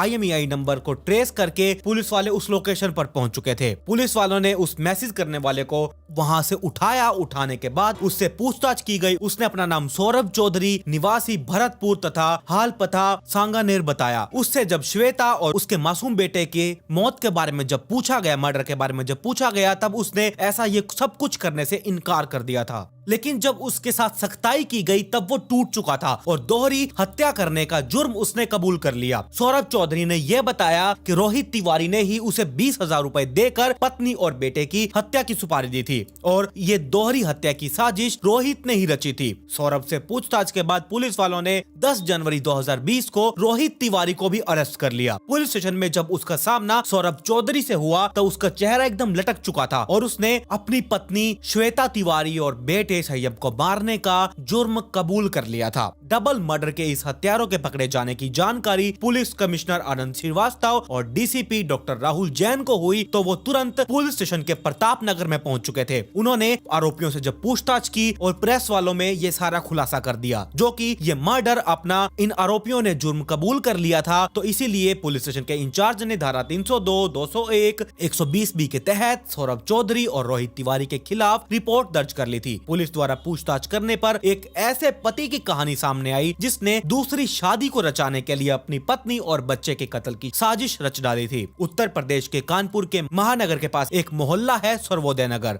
सुरेश कुमार मिश्रा अपने परिवार के साथ इसी सर्वोदय नगर में रहा करते थे। उनके परिवार में पत्नी माधुरी मिश्रा के अलावा एक बेटा और 3 बेटियां थी। सुरेश कुमार मिश्रा भारतीय खाद्य निगम में अधिकारी थे जो अब रिटायर हो चुके थे। उनका आलीशान मकान है। मिश्रा जी अपनी 2 बेटियों की शादी पहले कर चुके थे और श्वेता सुरेश कुमार मिश्रा की सबसे छोटी बेटी थी। वो अपनी दोनों बहनों से बहुत खूबसूरत थी। श्वेता ने कानपुर छत्रपति साहूजी महाराज विश्वविद्यालय से BA की थी। वो आगे की पढ़ाई अपनी आगे जारी रखना चाहती थी ताकि वो अपने पैरों पर खड़ी हो सके। लेकिन पिता सुरेश कुमार मिश्रा कोई अच्छा घर ढूंढकर उसके हाथ पीले करना चाहते थे। उन्होंने उसके लिए एक लड़के की खोजबीन शुरू कर दी थी। उसी खोजबीन में उन्हें रोहित तिवारी नाम का शख्स पसंद आ चुका था। रोहित के पिता उमाशंकर तिवारी मूल रूप से औरैया जनपद के गांव कंठीपुर के रहने वाले थे, लेकिन वो दिल्ली के गांधीनगर के रघुवरपुरा स्थित माता मंदिर वाली गली में रहा करते थे। उमाशंकर तिवारी के परिवार में पत्नी कृष्णा देवी के अलावा बेटा रोहित और 2 लड़कियां थी। लड़कियों की शादी वो पहले ही कर चुके थे। रोहित अभी कुंवारा था। रोहित पढ़ा लिखा और रोहित दिखने में भी ठीक ठाक था। वो इंडियन ऑयल कॉर्पोरेशन में मैनेजर की पोस्ट पर जॉब कर रहा था। उसकी पोस्टिंग भी दिल्ली में ही थी। सुरेश कुमार मिश्रा ने जब रोहित को देखा तो उसे अपनी बेटी श्वेता के लिए वो पसंद आ चुका था। फिर 24 जनवरी 2011 को रीति रिवाज से इन दोनों की शादी धूमधाम से कर दी गई। उसके बाद शादी में इन्होंने लगभग 30 लाख रुपए खर्च किए थे। शादी के बाद श्वेता और रोहित की अब एक नया सफर शुरू हो चुका था। हंसते खेलते 2 साल कब बीत गए इन दोनों को पता ही नहीं चला। लेकिन इन 2 सालों में श्वेता मां नहीं बन पाई। यहाँ पर जो सूनी गोद का दर्द था श्वेता को, वहीं श्वेता उसके पति को भी और उसके सास ससुर भी बहुत इंतजार कर रहे थे। कृष्णा देवी उसकी सास अब श्वेता को लगातार ताने देने लगी थी। ताने देने के साथ साथ इतना नहीं, श्वेता को कम दहेज लाने की भी बात की जा रही थी। उसके हर काम में कमियां निकाले जा रही थी। यहाँ तक कि उसके खान पान, रहना सहना, पहनना, इस पर भी अब सवाल उठने लगे थे। उसे तब गहरी ये चोट लगी जब उसे ये पता चला कि उसके पति रोहित के किसी और लड़की के साथ संबंध जुड़ चुके हैं, जो उसके साथ कॉलेज में पढ़ा करती थी। साल 2013 में जब श्वेता की प्रताड़ना बहुत ज्यादा बढ़ चुकी थी, तब वो ससुराल छोड़कर अपने मायके में आकर रहने लगी थी। यहाँ पर वो 7 महीनों तक रही। उसके बाद एक प्रतिष्ठित कांग्रेसी नेता ने इनके बीच में आकर इन दोनों परिवारों में समझौता करवाया और उसके बाद सुरेश कुमार मिश्रा ने अपनी बेटी श्वेता को वापस ससुराल में भेज दिया। ससुराल में श्वेता को कुछ टाइम तक तो ठीक से रखा गया, लेकिन उसके बाद फिर से उसे कोसने लगे थे। माँ बाप की बातें सुनकर रोहित कभी कभार श्वेता को पीट भी दिया करता था। कृष्णा देवी तो सीधे सीधे उसे बांझ होने का ताना मारा करती थी। ननंद और उसकी जो दूसरी ननंद थी मीनाक्षी, वो भी माँ बाप के साथ साथ उसे बहुत प्रताड़ना दिया करती थी। इस प्रताड़ना से दुखी होकर श्वेता ने एक अपनी बड़ी बहन को एक लेटर भेजा, जिसमें उसने ये लिखा, सपना दीदी, रोहित और उसके माँ बाप मुझे बहुत परेशान करते हैं। चैन से वो जीने नहीं देते, सब पीटते हैं, मुझे नीचा दिखाते हैं, खाने को भी कुछ नहीं देते, यहाँ तक कि मेरे पहनावे पर भी अब सवाल उठने लगे हैं। मुझे ये पता चला है कि रोहित के एक और औरत के साथ संबंध है, वो उसके कॉलेज टाइम की दोस्त है, वो उसी से ही प्यार किया करता है और इसी वजह से वो मुझे बहुत ज्यादा कोसता है। अब उसे मेरी हर बात बुरी लगती है, मामूली बातों पर भी वो मेरे साथ मारपीट करता है और घर से निकल जाने के लिए कहता है। सास ससुर भी उसी का साथ दे रहे हैं, नौकरानी की तरह दिन भर घर का काम करवाते रहते हैं। यदि मेरे साथ अगर कोई भी ऐसी ऊंच नीच या फिर वारदात हो जाए तो सभी ये जिम्मेदार होंगे। छोटी बहन का दर्द सुनकर सपना बहुत दुखी हुई। उसने ये सारी बातें अपने माता पिता को बताई। तब सुरेश कुमार मिश्रा ने ये दावा ठोककर उसके माता पिता से बात की और अनुरोध किया वो श्वेता को कोसे नहीं, उसे प्रताड़ित ना करें। इतना ही नहीं, उन्होंने श्वेता को भी समझाया कि वो परिवार में शांत बनकर रहे और सामने वाले को शांत तरीके से अटेंड करे। लेकिन सुरेश कुमार के अनुरोध का रोहित और उसके परिवार वालों पर कोई असर नहीं पड़ा। इनकी प्रताड़ना लगातार ऐसे ही चल रही थी। इसी तरह दोहरी जिंदगी के बीच रोहित की पोस्टिंग रायपुर के महाराणा प्रताप एयरपोर्ट पर हो चुका था। श्वेता दिल्ली छोड़कर पति के साथ जयपुर चली गई। उदयपुर में ही श्वेता ने 2018 में बेटे को जन्म दिया, जिसका नाम श्रेयम रखा गया। बेटे के जन्म के बाद श्वेता को यह लगा कि अब उसकी खुशियां वापिस आ जाएंगी और पति के स्वभाव में भी बहुत परिवर्तन आएगा, लेकिन ऐसा बिल्कुल भी नहीं हुआ। श्रेयम के जन्म से ही ना तो रोहित को कोई खुशी हुई और ना ही उसके स्वभाव में कोई परिवर्तन आया। उसकी प्रताड़ना, उसका कोसना ऐसे ही लगातार जारी था। रोहित के माता पिता भी श्रेयम के जन्म से बिल्कुल भी खुश नजर नहीं आ रहे थे। उदयपुर एयरपोर्ट पर तैनाती के दौरान रोहित तिवारी की मुलाकात सहकर्मी हरि सिंह से हुई। धीरे धीरे इन दोनों के बीच में बहुत गहरी दोस्ती होने लगी थी। हरि सिंह अपनी पत्नी सुधा सिंह को साथ लेकर रोहित के घर आने लगा। सुधा सिंह बहुत मिलनसार थी, इसीलिए श्वेता और सुधा अपना सुख दुख एक दूसरे से शेयर कर लिया करती थी। श्वेता ने प्रताड़ित करने की बात भी सुधा से शेयर की थी। सौरभ चौधरी हरि सिंह का साला था। वो भरतपुर में रहा करता था और हैंडीक्राफ्ट का काम किया करता था और ऐसे ही सौरभ की जान पहचान हरि सिंह के द्वारा यहाँ रोहित से हुई। वो भी रोहित के घर आने लगा और उसने श्वेता से भी जान पहचान बना ली और उसे खूब बातें करने लगा। सौरभ जब भी रोहित से मिलने के लिए आया करता था तो उसे हमेशा शराब पिलाया करता था। और इधर श्रेयम के जन्म के बाद रोहित तिवारी का ट्रांसफर उदयपुर से जयपुर हो चुका था। जयपुर में रोहित ने प्रताप नगर थाना क्षेत्र के जगतपुरम स्थित unique tower sector 26 I block में फ्लैट सरकिया 103 किराए पर ले लिया और पत्नी श्वेता और बेटे श्रेयम के साथ रहने लगा। जयपुर आकर भी श्वेता और रोहित के बीच में ऐसे ही ये तनाव बरकरार रहा। दोनों की छोटी छोटी बातों में मारपीट और झगड़ा ऐसे ही चलता रहता था। हरि सिंह का साला सौरभ चौधरी यहाँ भी रोहित से मिलने आया करता था। उसे दोनों के बीच तनाव भरी जिंदगी के बारे में ये बहुत अच्छे से पता था। रोहित कभी कभी शराब के नशे में सौरभ चौधरी से कह भी दिया करता था कि वो झगड़ालू श्वेता से छुटकारा पाना चाहता है। दिसंबर 2019 की बात है। रोहित को कंपनी के काम से 8 से 21 दिसंबर के बीच शहर से बाहर जाना था। इसी बीच वो श्वेता को अपने माँ बाप के पास दिल्ली छोड़ गया। पहले वो कोलकाता गया, फिर वो मुंबई। 21 दिसंबर को जब वो मुंबई से दिल्ली दिल्ली आया, घर वालों ने हमेशा की तरह उसे श्वेता के खिलाफ भड़काने लगे और फिर इन दोनों के बीच में आपसी जो झगड़ा था वो शुरू हो चुका था। इसके बाद वो श्वेता को लेकर जयपुर पहुंचा। दोनों कार से आए थे। घर आकर श्वेता ने अपनी मां माधुरी को कॉल करके ये बताया कि रोहित ने 272 किलोमीटर के सफर में उसे पानी तक भी पीने के लिए नहीं दिया और वो ऐसे ही लगातार पूरे रास्ते उससे झगड़ता रहा। तब तक रोहित अपनी शादीशुदा जिंदगी से ऊब चुका था। वो दूसरी शादी रचाकर अपनी नई जिंदगी की शुरुआत करने के सपने देख रहा था, लेकिन एक पत्नी के रहते वो दूसरी शादी बिल्कुल नहीं कर सकता था। उसने सोचा कि श्वेता की हत्या के साथ साथ मासूम श्रेयन की भी हत्या करवा दी जाए। उसने अब ये फैसला ले लिया था ताकि शादीशुदा जिंदगी का नामो निशान मिट जाए। वो जिंदगी की डेथ हिस्ट्री को ही डिलीट करना चाहता था। 3 जनवरी 2020 को रोहित ने सौरभ चौधरी को फोन किया और जयपुर एयरपोर्ट के पास स्थित होटल फ्लाइट व्यू में बुलाया। वहां पर रोहित के साथ श्वेता तिवारी भी मौजूद थी। वहां सौरभ के साथ ये बैठे और अपनी ही पत्नी और बेटे की हत्या के बारे में प्लानिंग करने लगा। यहाँ पर ये प्लानिंग इस तरह से रच दी गई थी कि इनके बीच पता नहीं कोड वर्ड्स ऐसे कौन से थे, इन दोनों के बीच में बातचीत चल रही थी और श्वेता जो पास ही बैठी थी उसे कुछ भी अता पता नहीं था और वो तो बेचारी बड़े ही आराम से बैठी थी। उसे लगा चलो मैं पहली बार अपने पति के साथ कहीं बाहर आई हूँ, थोड़ा बहुत इधर उधर देख लेती हूँ, कुछ खा पी लूंगी, बस इसी चक्कर में वो बैठे थे। उसे नहीं पता था कि ये उसके मौत की प्लानिंग रची जा रही है। और यहाँ रोहित ने सौरभ चौधरी को 20,000 रुपए दिए ये मर्डर करने के लिए। दरअसल सौरभ चौधरी शादीशुदा था। रोहित की तरह सौरभ भी अपनी पत्नी से बहुत परेशान रहता था और पत्नी से छुटकारा पाना चाहता था। इसे दोनों में ये तय हुआ, पहले वो रोहित का साथ देगा, फिर रोहित उसकी पत्नी की हत्या में उसका साथ देगा। यही कारण था कि सिर्फ 20,000 रुपए में सौरभ डबल मर्डर के लिए राजी हो चुका था। 5 जनवरी 2020 को मोबाइल रिचार्ज ना करवाने को लेकर रोहित तिवारी और श्वेता तिवारी के बीच में झगड़ा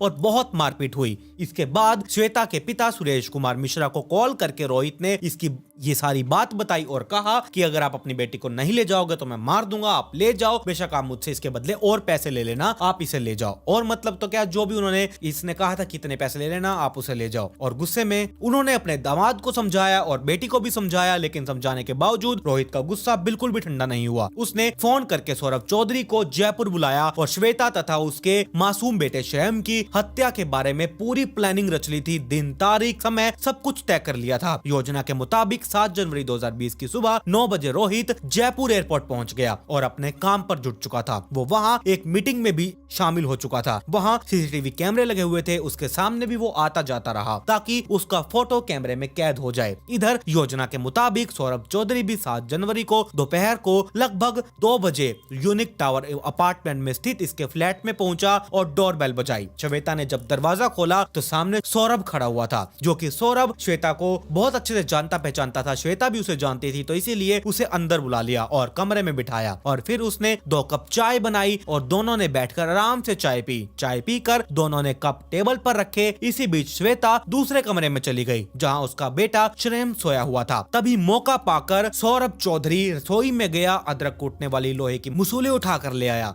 थोड़े ही मिनटों में श्वेता वापस आई तो सौरभ ने वो एकदम श्वेता के सर पर उससे वार कर दिया। श्वेता सर पकड़कर पलंग पर गिर गई। इसके बाद सौरभ ने श्वेता को दबोच लिया और उस मुसली से उसका लगातार उसका चेहरा फोड़ डाला। उसके बाद वो दोबारा रसोई में गया और चाकू लेकर आया। चाकू से श्वेता का गला रेत दिया। उसने चाकू पलंग पर, मुसली पलंग के नीचे फेंक दी। श्वेता की हत्या करने के बाद सौरभ चौधरी दूसरे कमरे में पहुंचा जहां श्रेयम पलंग पर लेटा हुआ था। सौरभ को उस मासूम के ऊपर बिल्कुल भी दया नहीं आई और ना ही उसका कलेजा कांपा। उसने भी उसका गला दबाया और उसे मार डाला। उसके बाद सौरभ ने उसका शव तौलिया में लपेटा और बाउंड्री कॉर के पीछे झाड़ियों में फेंक दिया। श्रेयम की डेड बॉडी ठिकाने लगाने के बाद वो फिर से कमरे में आया। उसने श्वेता का मोबाइल फोन लिया और अपनी जेब में डाला और ऊपर कपड़ा ढका और निकल गया। बाद में उसने श्वेता का मोबाइल फोन तोड़कर एक नाले में फेंक दिया था और दूसरा फोन खरीदकर फिरौती के लिए रोहित को मैसेज भेजा। इधर शाम को 4 बजे नौकरानी जब काम करने फ्लैट में गई तब घटना की ये जानकारी मिली थी। इसके बाद तो एकदम कोहराम सा मच चुका था। पुलिस वालों को जब ये सूचना मिली, पुलिस वाले मौके पर पहुंचे। ये सारी बात हुई 11 जनवरी 2019 को। पुलिस वालों ने मर्डर रोहित तिवारी तथा सौरभ चौधरी को जयपुर कोर्ट में पेश किया। पुलिस वालों ने इस मृतिका का यानी कि श्वेता तिवारी का मोबाइल और और सिम कार्ड बरामद करने के लिए पुलिस वालों ने कोर्ट में 3 दिन की रिमांड के लिए कहा। अदालत ने 2 दिन की रिमांड इन्हें दे दी थी। जब उससे सिम और मोबाइल के बारे में पूछा गया तब उसने सिम के बारे में तो पुलिस वालों को बता दिया सौरभ चौधरी ने, और जो मोबाइल था उसने कहा कि मैंने सांगानेर के एक नहर थी जो भी गटर वगैरह था वहां पे मोबाइल उसका श्वेता तिवारी का तोड़ दिया था और मैंने वहां फेंक दिया था। रिमांड के दौरान पुलिस वाले मोबाइल बरामद नहीं कर सके, जिससे इन दोनों को 13 जनवरी को कोर्ट में पेश करना पड़ा। पुलिस की अर्जी पर अदालत ने 15 फरवरी 2020 तक फिर से रिमांड अवधि बढ़ाई, लेकिन पुलिस वाले मोबाइल फोन फिर भी बरामद नहीं कर पाए। इसलिए इन्हें कोर्ट में पेश करके जयपुर की जिला जेल भेज दिया गया और इन्हें लाइफ इम्प्रिजनमेंट दे दी गई।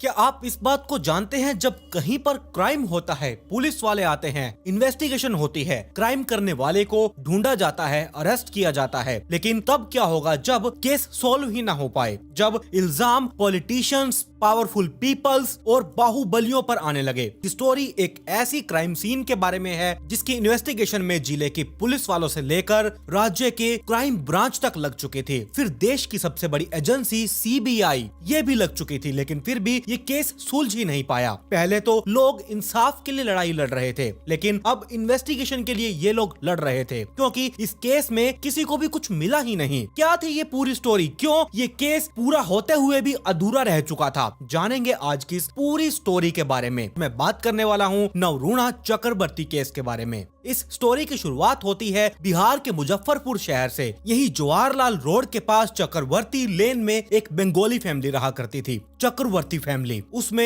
एक आदमी अतुल्य चक्रवर्ती, इनकी पत्नी मैत्री चक्रवर्ती और इनके 3 बच्चे थे, बेटा और 2 बेटियां। और अतुल्य के बड़े भाई भी यहीं रहा करते थे। जिस 2 मंजिल घर में ये रहते थे ये पुश्तैनी मकान था। ये लोग पिछले 7 पीढ़ियों से यहीं पर रह रहे थे। बात 2012 की है। चक्रवर्ती फैमिली में जो घर में सबसे छोटी बेटी थी वो थी नवरूणा चक्रवर्ती, जो 12 साल की थी। सेंट जेवियर स्कूल में ये पढ़ा करती थी। ये पढ़ाई में बहुत अच्छी थी। अभी इसके एग्जाम खत्म हो चुके थे और एग्जाम के बाद की इसकी छुट्टियां चल रही थी। 18 सितंबर की तारीख आई। इन दिनों तीज का त्योहार था। तीज का त्योहार करवा चौथ जैसा ही होता है। जैसे कि इस देश के एक हिस्से में करवा चौथ का त्योहार मनाया जाता है और दूसरे हिस्से में तीज का त्योहार मनाया जाता है, लेकिन ये आते अलग अलग दिन हैं। यहाँ आस पड़ोस के लोगों को देखकर नवरूणा ने भी अपने हाथों में मेहंदी लगाई। रात में सोते टाइम इसने मेहंदी लगवाई थी। वैसे हर रोज नवरूणा अपने माता पिता के साथ उनके रूम में सोया करती थी, लेकिन आज जो कि इसने अपने हाथों में मेहंदी लगवाई थी, इसने सोचा कि अगर ये माता पिता के पास सोएगी तो हाथ इधर उधर लगेगा और मेहंदी खराब हो जाएगी। तो इसीलिए नवरूणा ने अपनी माँ से कहा कि ये आज दूसरे रूम में सोएगी, अकेले सोएगी। पहले तो इसके माता पिता इसे लगातार मना करते रहे, अभी तुम बहुत छोटी हो, रात में डर लगेगा, तुम ऐसे अकेले मत सो। लेकिन नवरूणा यहाँ बहुत जिद कर रही थी कि आज वो अकेले ही सोएगी। अब यहाँ माता पिता इसके क्या करते, इन्हें तो ऑब्वियसली मानना पड़ेगा, तो इन्होंने ये एक्सेप्ट कर लिया। माँ ने दूसरे कमरे में बिस्तर वगैरह बेड एकदम सेट किया और नवरूणा को कहा कि यहाँ तुम सो सकती हो। नवरूणा चली गई सोने के लिए। पहले तो ये थोड़ा बहुत अपना पढ़ाई करती है, फिर आराम से सो जाती है। अब माता पिता और बाकी परिवार के लोग भी अपने अपने कमरों में आराम से सो चुके थे। अब यहाँ 18 सितंबर की डेट जाकर 29 सितंबर की डेट आ चुकी थी। अभी आधी रात का टाइम था, करीब यहाँ 3 से 3:30 बजे हुए थे। पिता अतुल्य की इस टाइम पर नींद खुल जाती है। इन्हें शायद वॉशरूम जाना था। जब ये अपने कमरे से बाहर आए तो देखा गलियारे वाली लाइट इनकी ऑफ है। वैसे ये लाइट रात में हमेशा ऑन रहती थी, लेकिन आज जो नवरूणा अकेले सो रही थी तो लाइट ऑन करना भी बहुत जरूरी था ताकि वो अंधेरे से बिल्कुल भी ना डरे। पिता को अच्छे से याद था कि इन्होंने लाइट को ऑन किया था। इसके बाद इन्होंने अपनी पत्नी को जगाकर पूछा कि ये लाइट तुमने बंद करी है क्या? लेकिन पत्नी ने कहा कि मैं तो उधर गई ही नहीं। ये सुनकर पिता को बहुत अजीब लगा था। इन्होंने अपनी पत्नी को जगाया और ये जगाकर सारी बात बताई। पत्नी की भी नींद टूट चुकी थी और ये दोनों पति पत्नी बेटी नवरूणा के कमरे में जाते हैं उसे देखने के लिए। दरवाजा सिर्फ भीड़ा हुआ था। इसे खोलकर इसके माता पिता उस कमरे के अंदर गए। देखा कि बेड पर पूरे तरीके से चादर ओढ़कर बेटी आराम से सो रही है। उसका चेहरा देखने के लिए उसके पिता ने जब उस चादर को हल्का सा हटाकर देखा, जैसे ही चादर हटाई गई उनके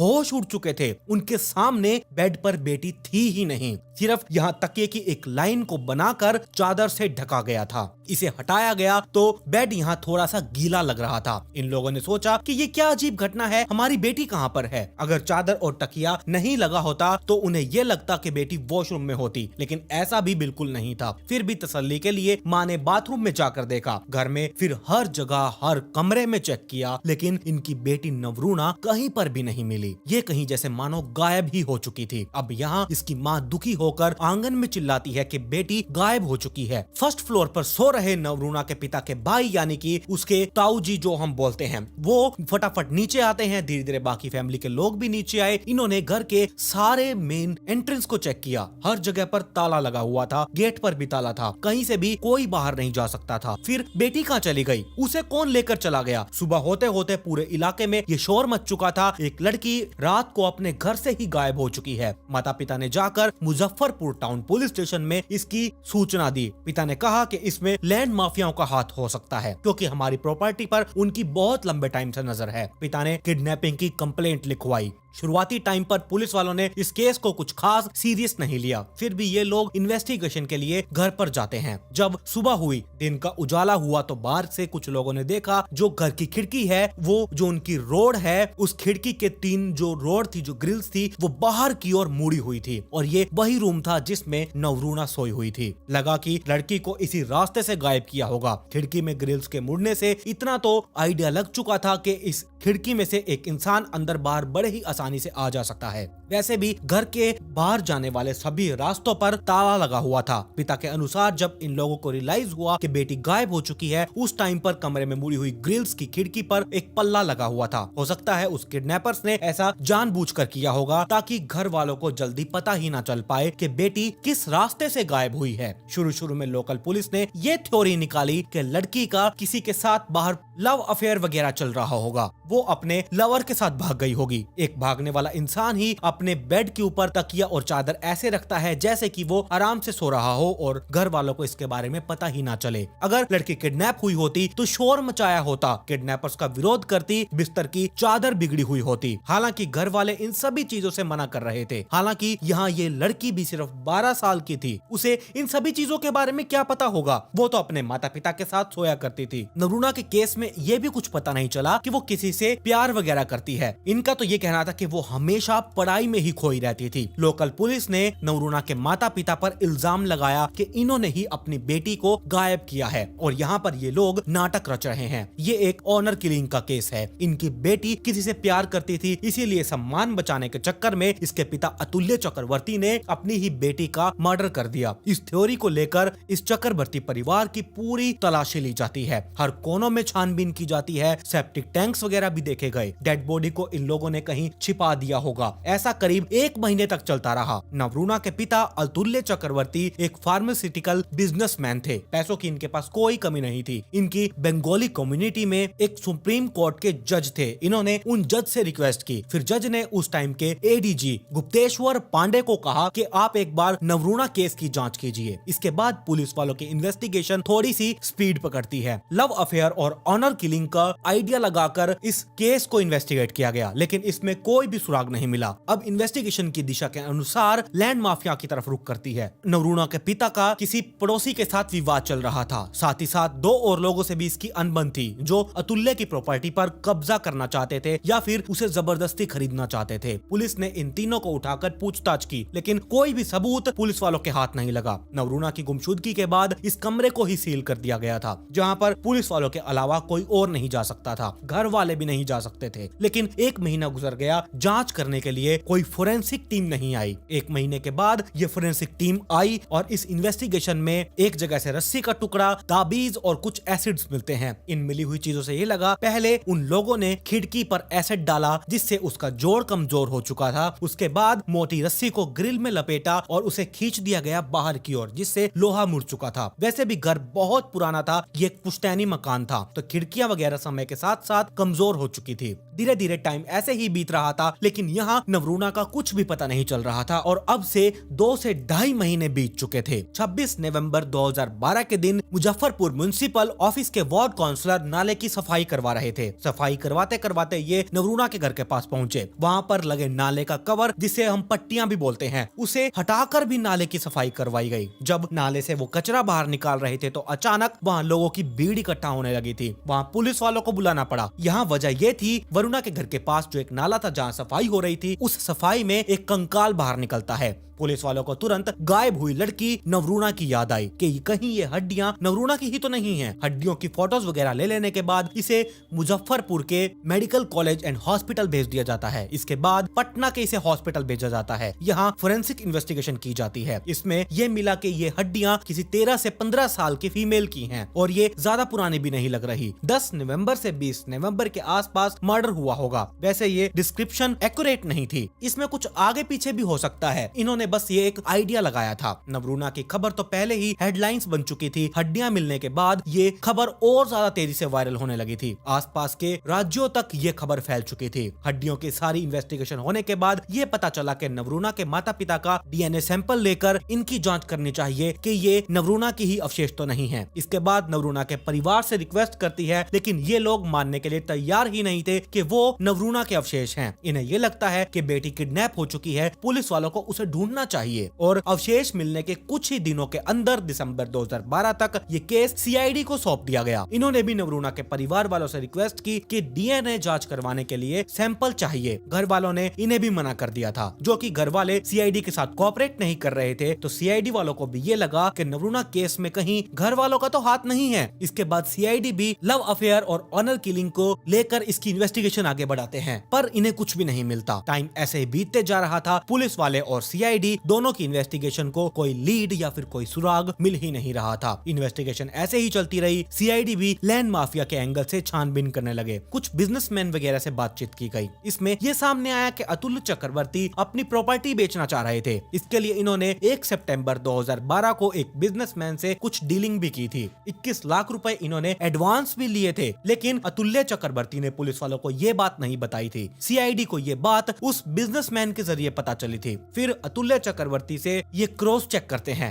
इन्होंने भी स्वीकार किया कि इन्होंने डीलिंग की थी और पैसे भी लिए थे। जब ये डीलिंग हुई तो इसकी खबर पूरे इलाके में आग की तरह फैल चुकी थी। उस टाइम पर नवरूणा वाली ये घटना हुई ही नहीं थी। ये बताया जाता है कि उस टाइम पर जमीन की कीमत 4 करोड़ रुपए थी। हो सकता है लैंड माफिया ये नहीं चाहते थे कि चक्रवर्ती फैमिली सब कुछ किसी और को बेचकर यहाँ से निकल जाए। इन्हें जाने से रोकने के लिए इनकी बेटी को गायब करवा दिया गया होगा। यहाँ इसके पिता का ऐसा कहना था। नवरूणा को गायब हुए यहाँ 1 साल हो चुका था। सीआईडी के जांच में भी अब इन्हें कुछ हाथ नहीं लगा। फिर सितंबर 2013 में जब सुनवाई के दौरान नवरूणा के माता पिता बिहार के सीएम से मिले, उनसे रिक्वेस्ट की गई कि ये केस सीबीआई को दे देना चाहिए। स्टेट पुलिस वालों से कुछ नहीं हो रहा, इसमें बड़े बड़े लोगों का हाथ है। राज्य सरकार ने ये बात सुनी और केस सीबीआई को देने का फैसला किया। केस सीबीआई को देने की कोशिश भी की गई, लेकिन यहाँ ये केस लेने से सीबीआई वाले साफ इनकार कर चुके थे। एक तो ये था कि ये स्टेट और सीबीआई इतने समर्थ नहीं थे कि इस केस को ये लोग सुलझा सकें, और दूसरा ये कि सीबीआई को इस स्टेट से जो पुलिस ऑफिसर्स चाहिए थे, गवर्नमेंट उन्हें अप्लाई नहीं करती। सीबीआई की जांच ना शुरू होने को लेकर नवरूणा के पिता सीधा सुप्रीम कोर्ट पहुंच चुके थे।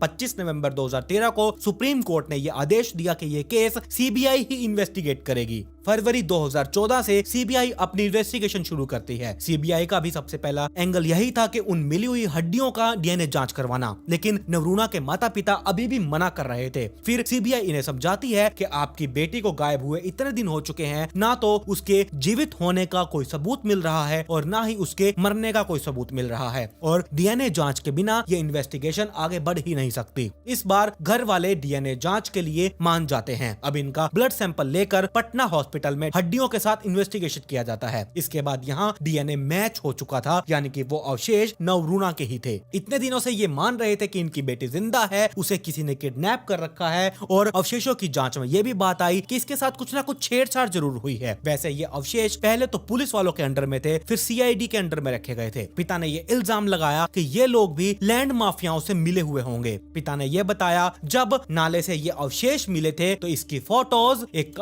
आला दर्जा के के पुलिस ऑफिसर को दिखाई थी। उन्होंने ये कहा कि ये हड्डियां किसी लंबे चौड़े आदमी की लग रही हैं। पिता ने जब ये फोटोज देखी तब उन्हें भी कुछ ऐसा ही लग रहा था, क्योंकि पैर की हड्डी बहुत लंबी थी। हाइट के हिसाब से नवरूणा मिली हुई हड्डियों के मुकाबले बहुत छोटी है। Shri Krishna medical college and hospital में जब ये अवशेष गए तब इन्वेस्टिगेट करने वाले डॉक्टर ने यह बताया कि ये हड्डियां 12 से 24 महीने पुरानी लग रही हैं, जबकि नवरूणा केवल 2.5 महीने पहले ही गायब हुई थी। पिता के अनुसार ये हड्डियां दिखने में काफी कमजोर लग रही थी, जैसे वो कई दिनों से नाले में पड़ी हुई हों। इस स्कल में इतना ज्यादा मिट्टी भर चुकी थी कि अगर हम इस मिट्टी को निकालें तो इसमें से आधा किलो से कम मिट्टी तो निकलने का नाम ही नहीं था। नाले की बात को लेकर पिता ने यह बताया कि महीने भर पहले में ही इस नाले की सफाई की गई थी, फिर 1 महीने के अंदर इस नाले को ये लोग कैसे साफ कर सकते हैं। इससे वार्ड काउंसलर के ऊपर भी शक जाता है कि इसी ने ही नाली को साफ करने के आदेश दिए थे और हड्डी मिलने वाले टाइम पर ये उस स्पॉट पर था। इसके खिलाफ पुलिस वालों के पास कई केस पहले से ही पेंडिंग चल रहे थे, जिसमें ट्रेन रॉबरी भी शामिल है। मुजफ्फरपुर के हॉस्पिटल में हड्डियों के अवशेष की इन्वेस्टिगेशन करने के बाद इसे पटना के हॉस्पिटल में भेजा गया। पिता के अनुसार वहाँ के जांच करने वाले डॉक्टर ने यह कहा कि हड्डियां 30 से 40 साल के आदमी की लग रही हैं।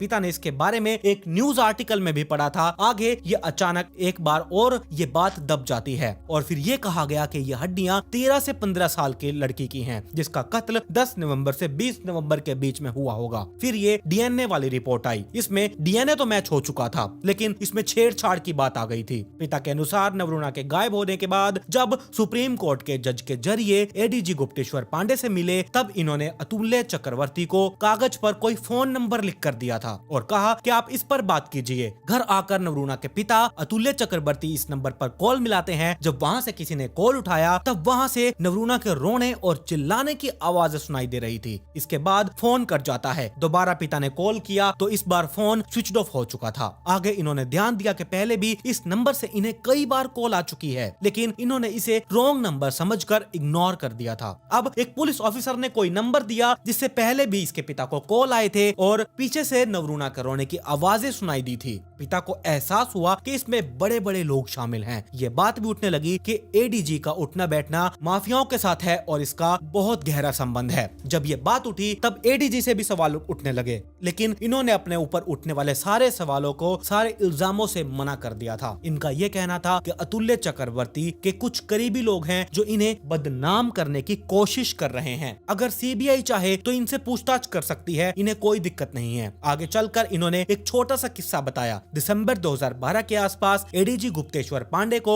एक महिला बैंक एम्प्लॉय का कॉल आया था। ये बहुत दुखी थी और फूट फूट कर उस टाइम पर रो रही थी। इन्होंने कंप्लेंट की थी कि एक लड़का जो पिछले कई महीने से उस लड़की का पीछा कर रहा है, उसे कॉल करता है, मैसेजेस भेजता है, कमेंट्स करता है। इन्होंने कई बार उसे मना किया, वो लड़का सुनने के लिए तैयार ही नहीं है। एडीजी का कहना यह था कि उस महिला ने यह कहा कि अगर वो लोग कुछ नहीं करते हैं तो उसे मरना पड़ेगा। ये 2012 का टाइम था। इन्हीं दिनों निर्भया वाला भी कांड रच दिया गया था, जिससे पूरे देश में गुस्सा फूटा हुआ था। अब यहाँ एक लड़की ऐसे ऐसे बात कर रही थी। एडीजी ने तुरंत एक्शन लिया और उस लड़की को बचाने के लिए मुजफ्फरपुर के एसपी से बात की थी। उस महिला ने डर के मारे उस लड़के का नाम नहीं बताया कि कहीं उसे पता चल गया कि इसने उसके बारे में ऐसे ऐसे कंप्लेंट की है तो इसके ऊपर वो तेजाब वगैरह ना फेंक दे। पुलिस ऑफिसर्स कुछ सादी यूनिफॉर्म में गए और उस लड़के पर नजर रखने लगे। फिर एक शादी के दौरान वो लड़का दिखा, पुलिस वाले उसे उठा लेते हैं। इसका फोन भी जब्त कर लिया गया। मोबाइल में बहुत सारे टेक्स्ट मैसेजेस और लड़के के पास कई सारे लव लेटर्स भी मिले थे। पुलिस वाले इसे अरेस्ट करते हैं और इसे जेल में डाल दिया जाता है, लेकिन कुछ टाइम के बाद इस लड़के को बेल मिल जाती है। आगे चलकर ये लड़का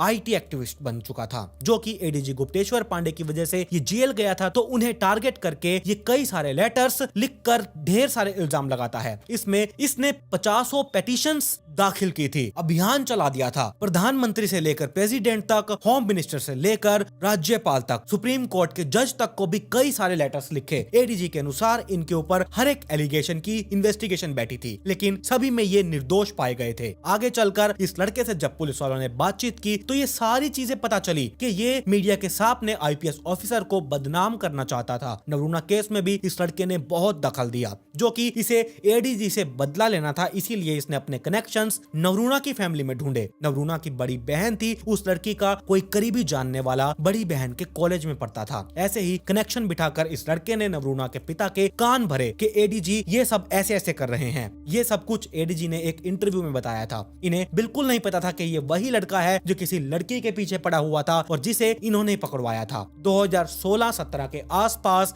इस लड़के ने नवरूणा केस से संबंधित सुप्रीम कोर्ट में एक पिटीशन भेजा कि सीबीआई की इन्वेस्टिगेशन यहाँ तेज करो। सीबीआई की जांच, सीबीआई की इन्वेस्टिगेशन में भी कोई सुराग नहीं मिल रहा था, जबकि इन्होंने 66 लोगों को उठाकर इनसे पूछताछ की थी। 250 लोगों को नोटिस भेजे गए, उन्हें ऑफिस बुलाया, उन्हें ऑफिस में बिठाकर बात की गई। इसमें एडीजी से लेकर एसपी, डीएसपी, पुलिस स्टेशन के इंचार्ज और भी कई लोग शामिल थे। सीबीआई के दौरान सबसे पहला यहाँ अरेस्ट हुआ 5 सितंबर 2017 को। ये वही वार्ड काउंसलर था जिसने ये सारे नाले की सफाई करवाई थी, लेकिन इसके खिलाफ कोई भी सबूत नहीं मिल रहा था, तो इसे इसीलिए छोड़ना पड़ गया। फिर तारीख आई 29 अप्रैल 2018। इस दिन 6 लोग गिरफ्तार किए गए। सीबीआई को 14 दिन का इन लोगों के लिए रिमांड भी मिला था। इसमें जिला परिषद से लेकर इलाके के वाइस चेयरमैन, एक बिल्डर, मार्बल बिजनेसमैन, एक होटल का मालिक, इनके अलावा एक प्राइवेट हॉस्पिटल का मालिक और नवरूणा का एक नेबर, ये सभी लोग थे। सीबीआई ने इन लोगों से जब पूछताछ की और इनका भी narco test, lie detector test, brain mapping test, ऐसे कई साइंटिफिक टेस्ट किए गए थे, लेकिन किसी के खिलाफ कोई सबूत नहीं मिला, कुछ पता नहीं चल रहा था।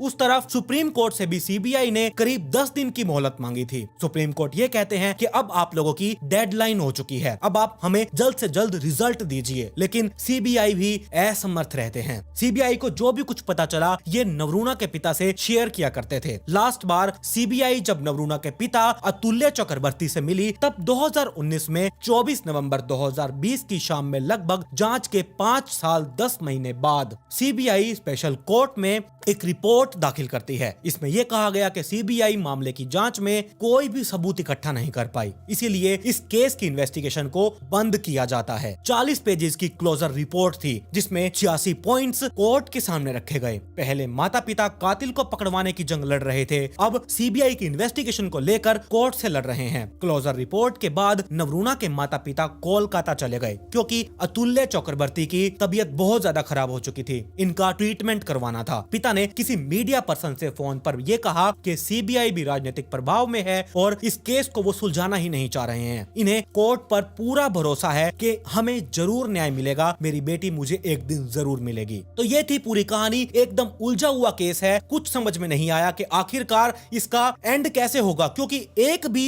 छोटा सा सबूत भी पुलिस वालों के हाथ नहीं लगा। पुलिस वाले क्या, सीआईडी, सीबीआई, किसी के हाथ भी कोई सबूत नहीं लगा था। तो ये थी पूरी कहानी नवरूणा चक्रवर्ती की। आप लोगों ने आज तक बहुत सारी क्राइम स्टोरीज देखी होंगी, मेरे चैनल पर भी, किसी और चैनल पर भी, जो आप कहते रहते हैं कि ये कॉपी है, फलाना है, ढिमकाना है, क्राइम स्टोरीज है। मेरा चैनल ही क्राइम स्टोरीज का है, डालना तो है। तो इसीलिए बहुत से केसेस होते हैं जो एक दूसरे चैनल पर पहले ही पब्लिश किए होते हैं, तो इसमें मेरा कोई कसूर नहीं है। मैं तो सिर्फ आपको ये समझा सकता हूँ कि आप थोड़ा सा जो कमेंट करते हैं कि ये कॉपी, वो कॉपी, फलाना कॉपी, ढिमकाना कॉपी, ये आप अपने हिसाब से देखिए कि आप लोगों को कमेंट में क्या कहना है, किस हिसाब से बोलना है, किस तरीके से इसे मैनेज करना है। मैं अपने चैनल को मैनेज कर रहा हूं और यहाँ जो आप बोलते हैं कि वॉइस ओवर, आप एकदम ऐसे चिल्लाने लगते हैं और साथ में जो आप नॉन स्टॉप ही इस स्टोरी को पूरा एक ही बारी में बता देते हैं। अब यहाँ पर मैं बात करता हूँ फेस कैम की। फेस कैम में थोड़े से रिएक्शंस हो जाते हैं, थोड़ा सा वहाँ पे ब्रेक हो जाता है। वो एक तरह का ब्रेक नहीं होता, वो थोड़ी सी जिस तरह हम सांस लेते हैं वैसे वो चीज होता है, तो उस चीज को आप वो ब्रेक समझ लेते हैं। वो भी एक ही बारी में स्टोरी कवर की हुई होती है। आप किसी भी स्टोरी को देख लीजिएगा, आप लोगों को अच्छे से समझ आ जाएगा। तो ये है पॉडकास्ट। पॉडकास्ट में मुझे एक ही बारी में स्टोरी को कंप्लीट करना होता है। मैं रुकूंगा तो आप लोगों को ये लगेगा या तो खत्म हो गया, एंड में ऐसे ही कुछ भी बोल रखा होगा, बीच में गैप है, चलो छोड़कर चले जाते हैं। तो इसीलिए हाँ, अब रही चिल्लाने की आवाज, तो चिल्लाने की आवाज को मैं धीरे धीरे थोड़ा सा चेंज कर रहा हूँ। मैं थोड़ा सा एक तो धीरे बोलने की कोशिश कर रहा हूँ और जो भी एडिटिंग वगैरह होती है रिकॉर्डिंग की, उसमें भी थोड़े से अब चेंजेस कर रहा हूँ। आप मुझे फिर बताइएगा। जैसे कि कल की स्टोरी है वो मैंने बिल्कुल ही आराम से शांत होकर बोली है, शायद ही आप लोगों के कानों में वो आवाज चुभी होगी। ऐसा अब नहीं होगा, तो इसके लिए आई एम रियली सॉरी। और मैं अब बात कर रहा हूँ क्राइम स्टोरीज की। आपने कई चैनल्स पर क्राइम स्टोरीज देखी होंगी, उसमें मर्डर भी आपने एक से एक बढ़कर देखे होंगे। लेकिन क्या आप लोगों ने कभी ऐसे मर्डरर को देखा है कि वो किसी इंसान से बदला लेना चाहता है, बहुत गुस्से में है, उसके जो दोस्त हैं उसे ऐसा लगता है कि वो उसके साथ नाइंसाफी कर रहे हैं और उसने सिर्फ अपने दोस्तों को मारना है। तो अगर वो अपने दोस्तों को मारेगा, वो जेल चला जाएगा, तो उसके पीछे परिवार जो है, उसके बच्चे हैं, उसकी बीवी है, उसका क्या होगा? इस चक्कर में भी क्या आपने कोई ऐसा मर्डर देखा है कि मेरे पीछे मेरी फैमिली रुल जाएगी, खत्म हो जाएगी, पता नहीं कहां दर बदर की वो ठोकरें खाएंगे, तो इससे बढ़िया क्यों ना इन्हें भी मार दिया जाए। ऐसा क्रिमिनल क्या आपने पहले कभी देखा है? मुझे कमेंट सेक्शन में जरूर बताइएगा। स्टोरी भी कुछ इसी से रिलेटेड है। पता नहीं इसके दिमाग पर क्या चीज चल रही थी कि इसने अपने परिवार को बेवजह से ही मार डाला, और जिन्हें इसने मारना था उनके साथ क्या हुआ, कौन कौन थे वो जिन्हें ये मारना चाहता था और इसके पीछे की वजह क्या थी, और इसने अपने परिवार को किस तरीके से मारा। चलिए जानेंगे इस पूरी स्टोरी के बारे में। लेकिन उससे पहले, मेरा नाम है करुण, आप लोग देख रहे हैं नाइट फाइल्स पॉडकास्ट। अगर आप लोगों ने अभी तक इस चैनल को सब्सक्राइब नहीं किया है तो चैनल को सब्सक्राइब कर लीजिए, साथ में नोटिफिकेशन बेल आइकन को दबाना बिल्कुल भी मत भूलिएगा। और इस वीडियो को आप जब पूरा देख लेंगे, आपके जो भी थॉट्स होंगे, जो भी आप लोगों की राय होगी यार, वो आप कमेंट बॉक्स में जरूर दीजिएगा, और साथ में कमेंट में पिक में लिखना मत भूलिएगा। हाँ, मेरे पास ऐसे बहुत सारे कमेंट्स आते हैं कि आपकी वीडियो बहुत अच्छी है, ये है वो है। हाँ, मुझे बहुत अच्छा लगता है आप लोगों के कमेंट आते हैं। जो नेगेटिविटी वाले कमेंट आते हैं उससे भी मुझे संतुष्टि मिलती है कि हाँ चलो, कुछ लोग तो ऐसे हैं जो मुझे कुछ समझाने की कोशिश कर रहे हैं, वो भी मुझे बहुत अच्छा लगता है। मैं ये नहीं कह रहा कि आप मुझे ऐसे मैसेज मत कीजिए, जहां मेरी गलती है आप मुझे बताइए, लेकिन ये कॉपी पेस्ट फलाना ढिमकाना, ये 2-3 सब्सक्राइबर्स तो ऐसे हैं, अगर मैं महीने में 25 से 26 वीडियोस डाल रहा हूं, तो अगर एक आधी स्टोरी ऐसी आ जाए जो कि क्राइम तक चैनल पर हो, या फिर मिस्टीरियस दुनिया हो, या फिर अदर रिलेटेड कोई और चैनल हो, वहां से अगर मैं उस स्टोरी को सुनता हूं, जो न्यूज वगैरह आ रही होती है उसे सुनता हूं, रिसेंटली स्टोरीज हैं, हमारे लिए ये कंटेंट बहुत जरूरी होता है। जो रिसेंट के मर्डर केस होते हैं वो लोगों तक बताना, लोगों तक पहुंचाना, तो उसे भी कॉपी पेस्ट फलाना ढिमकाना। चलिए ठीक है, आप जो भी करिए, मुझे उनसे कोई लेना देना नहीं है। आप लोगों की ही वजह से मैं यहाँ तक पहुंचा हूँ, और उम्मीद है आगे बहुत ऊपर जाऊंगा। तो इसके लिए भी, जहां तक अभी आपने मुझे पहुंचाया है, उसके लिए भी बहुत बहुत धन्यवाद। तो चलिए आज की स्टोरी को शुरू करते हैं। आज की जो स्टोरी है, मैं आप लोगों को, ये जहां से स्टोरी निकल कर आई है, ये स्टोरी है जमशेदपुर, झारखंड में ये कहानी रची गई थी। तो चलिए इस कहानी को विस्तार से जानते हैं। दीपक कुमार अपने परिवार वालों के साथ जमशेदपुर शहर में कदमा पुलिस स्टेशन इलाके में क्वार्टर नंबर M97 में रहा करता था। परिवार में टोटल 4 लोग थे। दीपक, उसकी पत्नी वीणा और 2 उसकी बेटियां। बड़ी बेटी श्रावणी 15 साल की थी और छोटी बेटी दिव्या 10 साल की थी। दीपक खुद 40 साल का था और उसकी पत्नी वीणा 36 साल की थी। मूल रूप से ये बिहार के छवड़िया जिले का रहने वाला दीपक टाटा स्टील कंपनी में फायर ब्रिगेड की पोस्ट पर जॉब कर रहा था। पिछले कुछ सालों से नौकरी के सिलसिले में वो जमशेदपुर में रह रहा था। इसकी जो सैलरी थी वो ठीक ठाक थी। साइड बिजनेस के थ्रू ये ट्रांसपोर्ट का काम भी किया करता था। इसके घर में किसी तरह की कोई भी कमी नहीं थी, लेकिन दोस्तों के धोखा देने और लॉकडाउन में ट्रांसपोर्ट का काम घटने की वजह से इसकी आर्थिक जो व्यवस्था थी वो डगमगाने लगी थी। पिछले साल 12 अप्रैल की बात है। दीपक ने अपने दोस्त रोशन और उसकी पत्नी आराध्या को लंच के लिए अपने घर पर बुलाया। सुबह 9:30 बजे जब दीपक का फोन आया था, तब रोशन ने तबीयत ठीक न होने की बात कहकर ये मना कर दिया था, लेकिन दीपक के काफी ही ज्यादा बोलने पर उसने कह दिया कि अगर मेरी तबीयत ठीक हो गई, मैं थोड़ा सा भी अच्छा महसूस करने लगा, तो मैं दोपहर को आऊंगा या नहीं ये मैं 1 बजे तक तुम्हें बता दूंगा। रोशन और उसकी बीवी आराध्या से दीपक के पारिवारिक संबंध थे। दरअसल रोशन आराध्या से प्यार किया करता था, लेकिन दोनों के घर वाले इस रिश्ते के लिए राजी ही नहीं हो रहे थे। तब दीपक ने इन दोनों के परिवार वालों को आपस में समझाया, बातचीत की और उसके बाद रोशन और आराध्या की शादी करवा दी थी। दीपक का छत्तीसगढ़ में ट्रांसपोर्ट का काम था। वहाँ रोशन का भी ट्रक चला करता था। आराध्या दीपक को मामा कहा करती थी। आराध्या और रोशन कुछ महीने पहले ही जमशेदपुर में शिफ्ट हुए थे। दीपक के पास जब आराध्या या फिर रोशन का फोन नहीं आया कि वो आएंगे या नहीं, तो दीपक ने दोपहर को करीब 1 बजे के आसपास अपनी पत्नी वीणा के मोबाइल से आराध्या को फोन करके लंच पर जरूर आने के लिए कहा। आराध्या मना ही नहीं कर सकी, उसने कहा ठीक है हम जरूर आएंगे। दोपहर को करीब 2:30 बजे के आसपास रोशन अपनी पत्नी आराध्या को लेकर और उसकी 1 साल की बेटी साथ में ये तीनों कार से दीपक के घर पहुंच चुके थे। इनके साथ रोशन का साला अंकित भी मौजूद था। अंकित दिल्ली में रहा करता था, वो अपने बहन और जीजा से मिलने के लिए अक्सर जमशेदपुर आया करता था। ये दोनों रोशन और आराध्या दीपक के घर लंच पर जा रहे थे, तो अंकित घर पर अकेला बोर हो जाएगा, यही सोचकर वो उसे भी साथ ले आए। घर पहुंचने पर दीपक ने जब गेट खोला, उसने रोशन और उसकी बीवी का बड़े ही सम्मान के साथ स्वागत किया और उसके साथ तीसरे आदमी को देखकर दीपक ने रोशन की ओर बहुत ही अजीब नजरों से देखा। तो यहाँ रोशन ने कहा कि यार ये मेरा साला है, इसका नाम अंकित है, ये दिल्ली से आया हुआ है।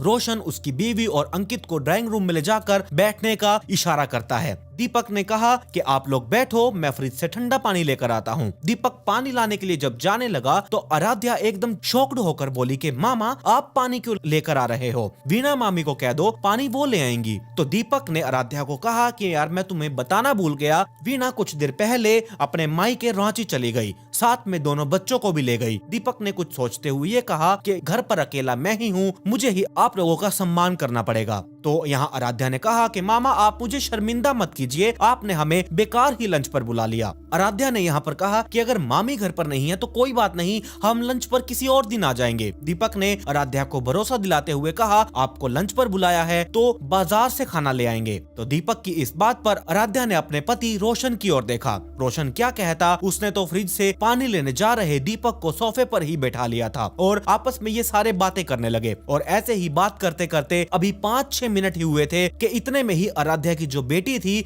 1 साल की, उसने बाथरूम कर दिया और आराध्या अपनी बेटी को गोद में लेकर बाथरूम में चली गई। बाथरूम में उसने अपनी बच्ची के कपड़े वगैरह साफ किए और पीछे पीछे रोशन भी अपनी बीवी की मदद के लिए बाथरूम में चला गया। बाथरूम से ड्राइंग रूम में आते समय उन्हें एकदम चिल्लाने की आवाज सुनाई दी। इतनी तेज कदमों से वो लोग ड्राइंग रूम में पहुंचे तो दीपक हथौड़े के साथ अंकित पर हमला कर रहा था। रोशन इतने में कुछ समझ ही नहीं पाया कि अचानक ऐसी क्या बात हो गई जो दीपक अंकित को लगातार मार रहा है। वो दीपक से पूछते हुए अंकित को बचाने लगा तो दीपक ने उसकी बच्ची को अपनी ओर खींचते हुए मारने की कोशिश की। रोशन बचाने लगा तो दीपक ने उस पर भी हथौड़े से हमला कर दिया। तो इसीलिए यहाँ पर रोशन को भी बहुत गहरी चोटें आई थी। किसी तरह रोशन ने अपनी बेटी, पत्नी और साले को बचाकर वहां से वो भाग निकल आए और अंकित के सिर से यहाँ बहुत सारा खून बह रहा था और खून बहते बहते उसके सर पर रुमाल बांधा। रुमाल बांधने के बाद उसे खून रोकने की कोशिश की गई। फिर वो लोग कार में बैठे और सीधा आनंद मेमोरियल हॉस्पिटल में पहुंच चुके थे। अब यहाँ अंकित का इलाज बहुत जरूरी हो चुका था तो इसीलिए उसे एडमिट करवा दिया गया। रोशन को भी डॉक्टर्स ने एडमिट कर लिया क्योंकि उसके भी बहुत चोटें आई थी। बाद में रोशन ने दीपक के साले विनोद को कॉल करके पूरी बात डिटेल में बताई। विनोद को दाल में सच में कुछ काला नजर आ रहा था। उसने ये बात अपने छोटे भाई आनंद साहू को बताई। दीपक के ससुराल जमशेदपुर के ही शास्त्री नगर में था। शाम को करीब 4 बजे विनोद और उसके घर वाले दीपक के क्वार्टर पर पहुंचे और वहां पर गेट पर ताला लगा हुआ था लेकिन अंदर एसी चल रहा था। विनोद और उसके घर वाले अब इतने में सोच विचार कर ही रहे थे कि इसी दौरान रिंकी को ढूंढते हुए उसकी मां नीलिमा और अंजलि विपाशा के साथ पहुंच चुकी थी। उन्होंने ये कहा कि रिंकी दीपक के बच्चों को ट्यूशन पढ़ाने के लिए जाया करती थी। वो सुबह 11 बजे घर से निकली थी और अभी तक घर पर ही नहीं लौटी है। हर रोज वो दोपहर को 1 बजे वापस घर आ जाया करती थी। यहाँ बहनों की ऑनलाइन क्लासेस होने के कारण रिंकी उस दिन अपने साथ मोबाइल नहीं लेकर गई थी।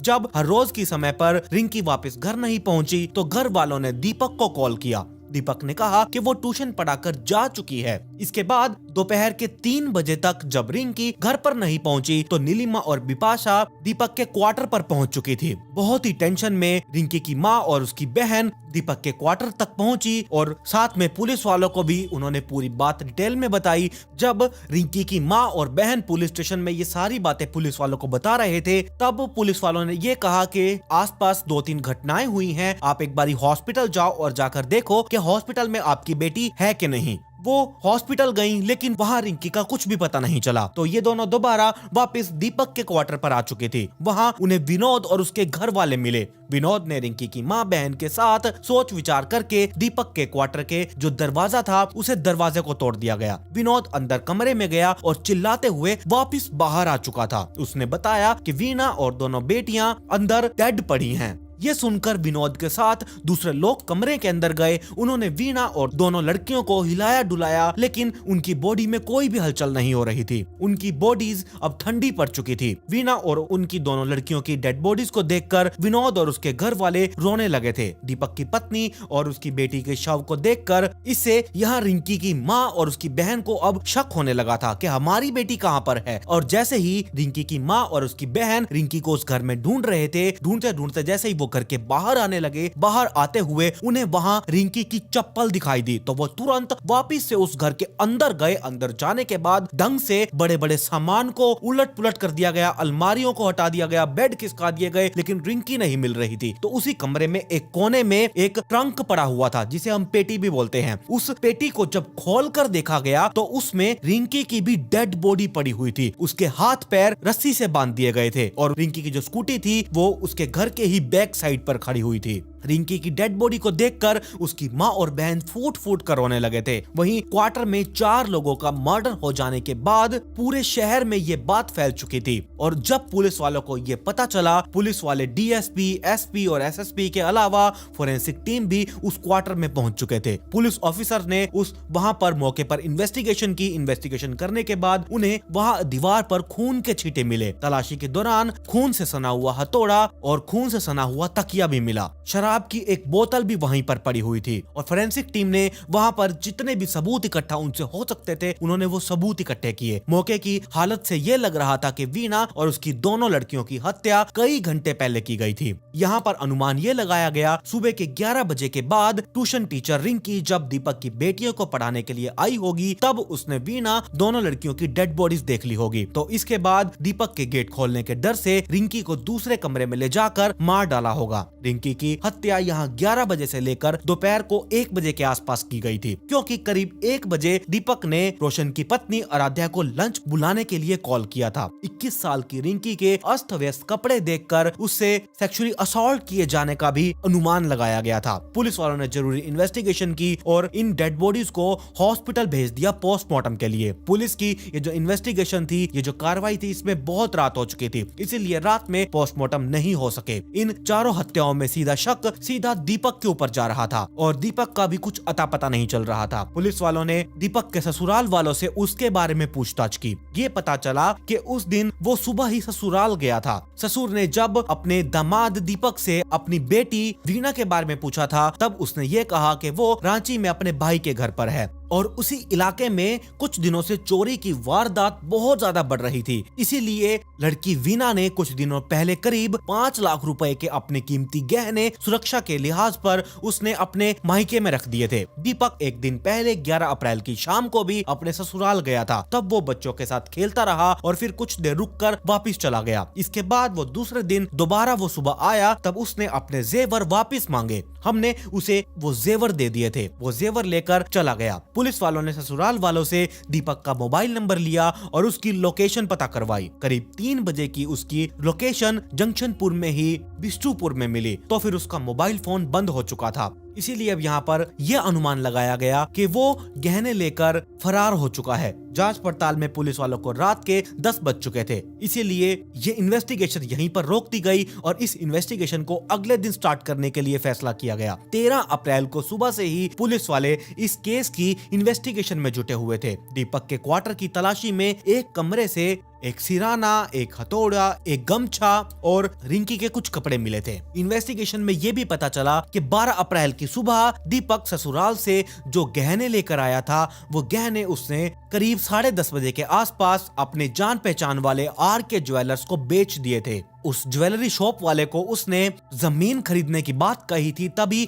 वो अपने ये गहने बेच रहा है। सारे ये गहनों का वजन 109 ग्राम के आसपास का था। इनका सौदा इसने 4,40,000 रुपए में किया। रुपए देने के लिए दुकानदार ने कुछ घंटों का समय मांगा। पुलिस वालों ने ये अनुमान लगाया, ये थॉट्स थे पुलिस वालों के, कि दीपक अपने क्वार्टर पर आ गया होगा। कुछ देर बाद ट्यूशन टीचर रिंकी वहां पर पहुंची होगी। रिंकी ने कमरे में डेड बॉडीज देख ली होंगी, तो दीपक ने उसे पकड़ लिया होगा और उसके साथ सेक्सुअली असॉल्ट किया। उसके बाद उसका मर्डर किया। मर्डर करने के बाद उसे एक बॉक्स में डाला, हाथ पैर बांधे और छुपा दिया। रिंकी के डेड बॉडी को ठिकाने लगा देने के बाद ये करीब 1:30 बजे के आसपास वापस उस ज्वेलरी वाले के पास पहुंचा। उस ज्वेलरी वाले ने उसे 3 लाख रुपए नगद दिए और उसके बाद जो 1,40,000 रुपए थे वो उसने 2-3 दिन में देने की बात कही। दीपक ने 1,40,000 रुपए अपने भाई के बैंक अकाउंट में ट्रांसफर करने के लिए कहा। इसके लिए उस ज्वेलरी वाले ने हामी भर ली थी कि ठीक है, मैं इस अकाउंट में डाल दूंगा। इसके बाद दीपक वापस अपने क्वार्टर पर आया होगा। उसके बाद रोशन अपनी पत्नी और साले के साथ लंच के लिए वहां पर पहुंच गया। वहां पर दीपक ने अंकित और रोशन पर जानलेवा हमला किया। इससे बचकर वो भाग गए तो दीपक दोपहर के 3 बजे अपने क्वार्टर पर ताला लगाया और वो बुलेट लेकर फरार हो गया। पुलिस वालों को दीपक के ससुराल वालों से पूछताछ करने पर यह पता चला कि दीपक का किसी न किसी बात पर वीणा से झगड़ा होता ही रहता था। वो अपने पारिवारिक झगड़ों के लिए रोशन और उसकी पत्नी आराध्या को दोषी माना करता था। शायद इसीलिए वो दीपक अपनी पत्नी और अपनी लड़कियों की हत्या करने के बाद रोशन और आराध्या को जान से मारने के लिए ही उसने लंच पर बुलाया होगा। लेकिन रोशन के साथ उसका साला भी वहां पर पहुंच चुका था, तो 2 आदमियों के बीच में दीपक का हमला कमजोर पड़ गया और रोशन के परिवार वालों की जान बच चुकी थी। ससुराल वालों से यह पता चला कि दीपक अपने बड़े साले विनोद साहू को भी जान से मारने की फिराक में था। उसने फोन करके जमीन से रिलेटेड कोई बात करने के लिए दोपहर को विनोद को अपने घर पर बुलाया था, लेकिन विनोद काम में बिजी था, तो इसीलिए वो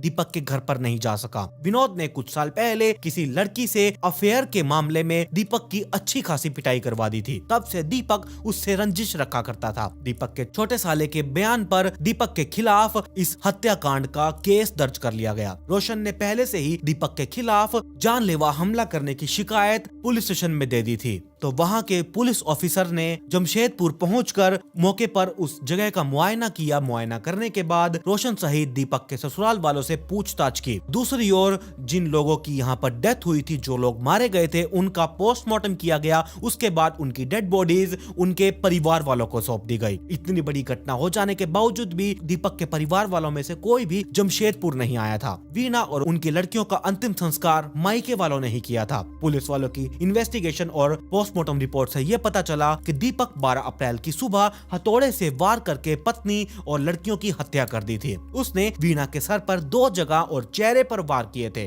फिर सिराने से उसका मुंह दबा दिया था। बड़ी बेटी सावनी के सिर में पीछे से वार किया गया था, उसका भी गला दबाया गया था। और उसके बाद दीपक सबसे ज्यादा प्यार अपनी छोटी बेटी दिव्या को करता था। उसके सर पर भी एक चोट मारी गई थी, जिससे उसकी कई हड्डियां टूट चुकी थी। दीपक को यहाँ ढूंढना बहुत जरूरी हो चुका था। दोस्तों और ससुराल वालों से उसके जो छिपने के ठिकाने थे वहां पता लगाया गया और वहां पर पुलिस वालों ने अलग अलग टीमें बनाई और उन जगहों पर उसे ढूंढना शुरू किया। बिहार, छत्तीसगढ़, पश्चिम बंगाल तक उसकी इन्वेस्टिगेशन शुरू की गई। उसे ढूंढना शुरू कर दिया गया। कई जगहों पर छापे भी मारे गए और उसी के साथ साथ उसकी बुलेट जो मोटरसाइकिल थी उसकी भी तलाश शुरू कर दी गई। पुलिस वालों ने दीपक के भाई और बहनों से बात की और उनके मोबाइल नंबर्स की जांच पड़ताल की। 4-5 दिन की भागदौड़ के बाद पुलिस वाले 16 अप्रैल को दीपक को अरेस्ट कर लेते हैं। 12 अप्रैल की दोपहर जमशेदपुर से वो बुलेट लेकर निकला और राउकेला पहुंच चुका था। बुलेट उसने राउकेला में ही छोड़ दी थी। वहां से वो टैक्सी लेकर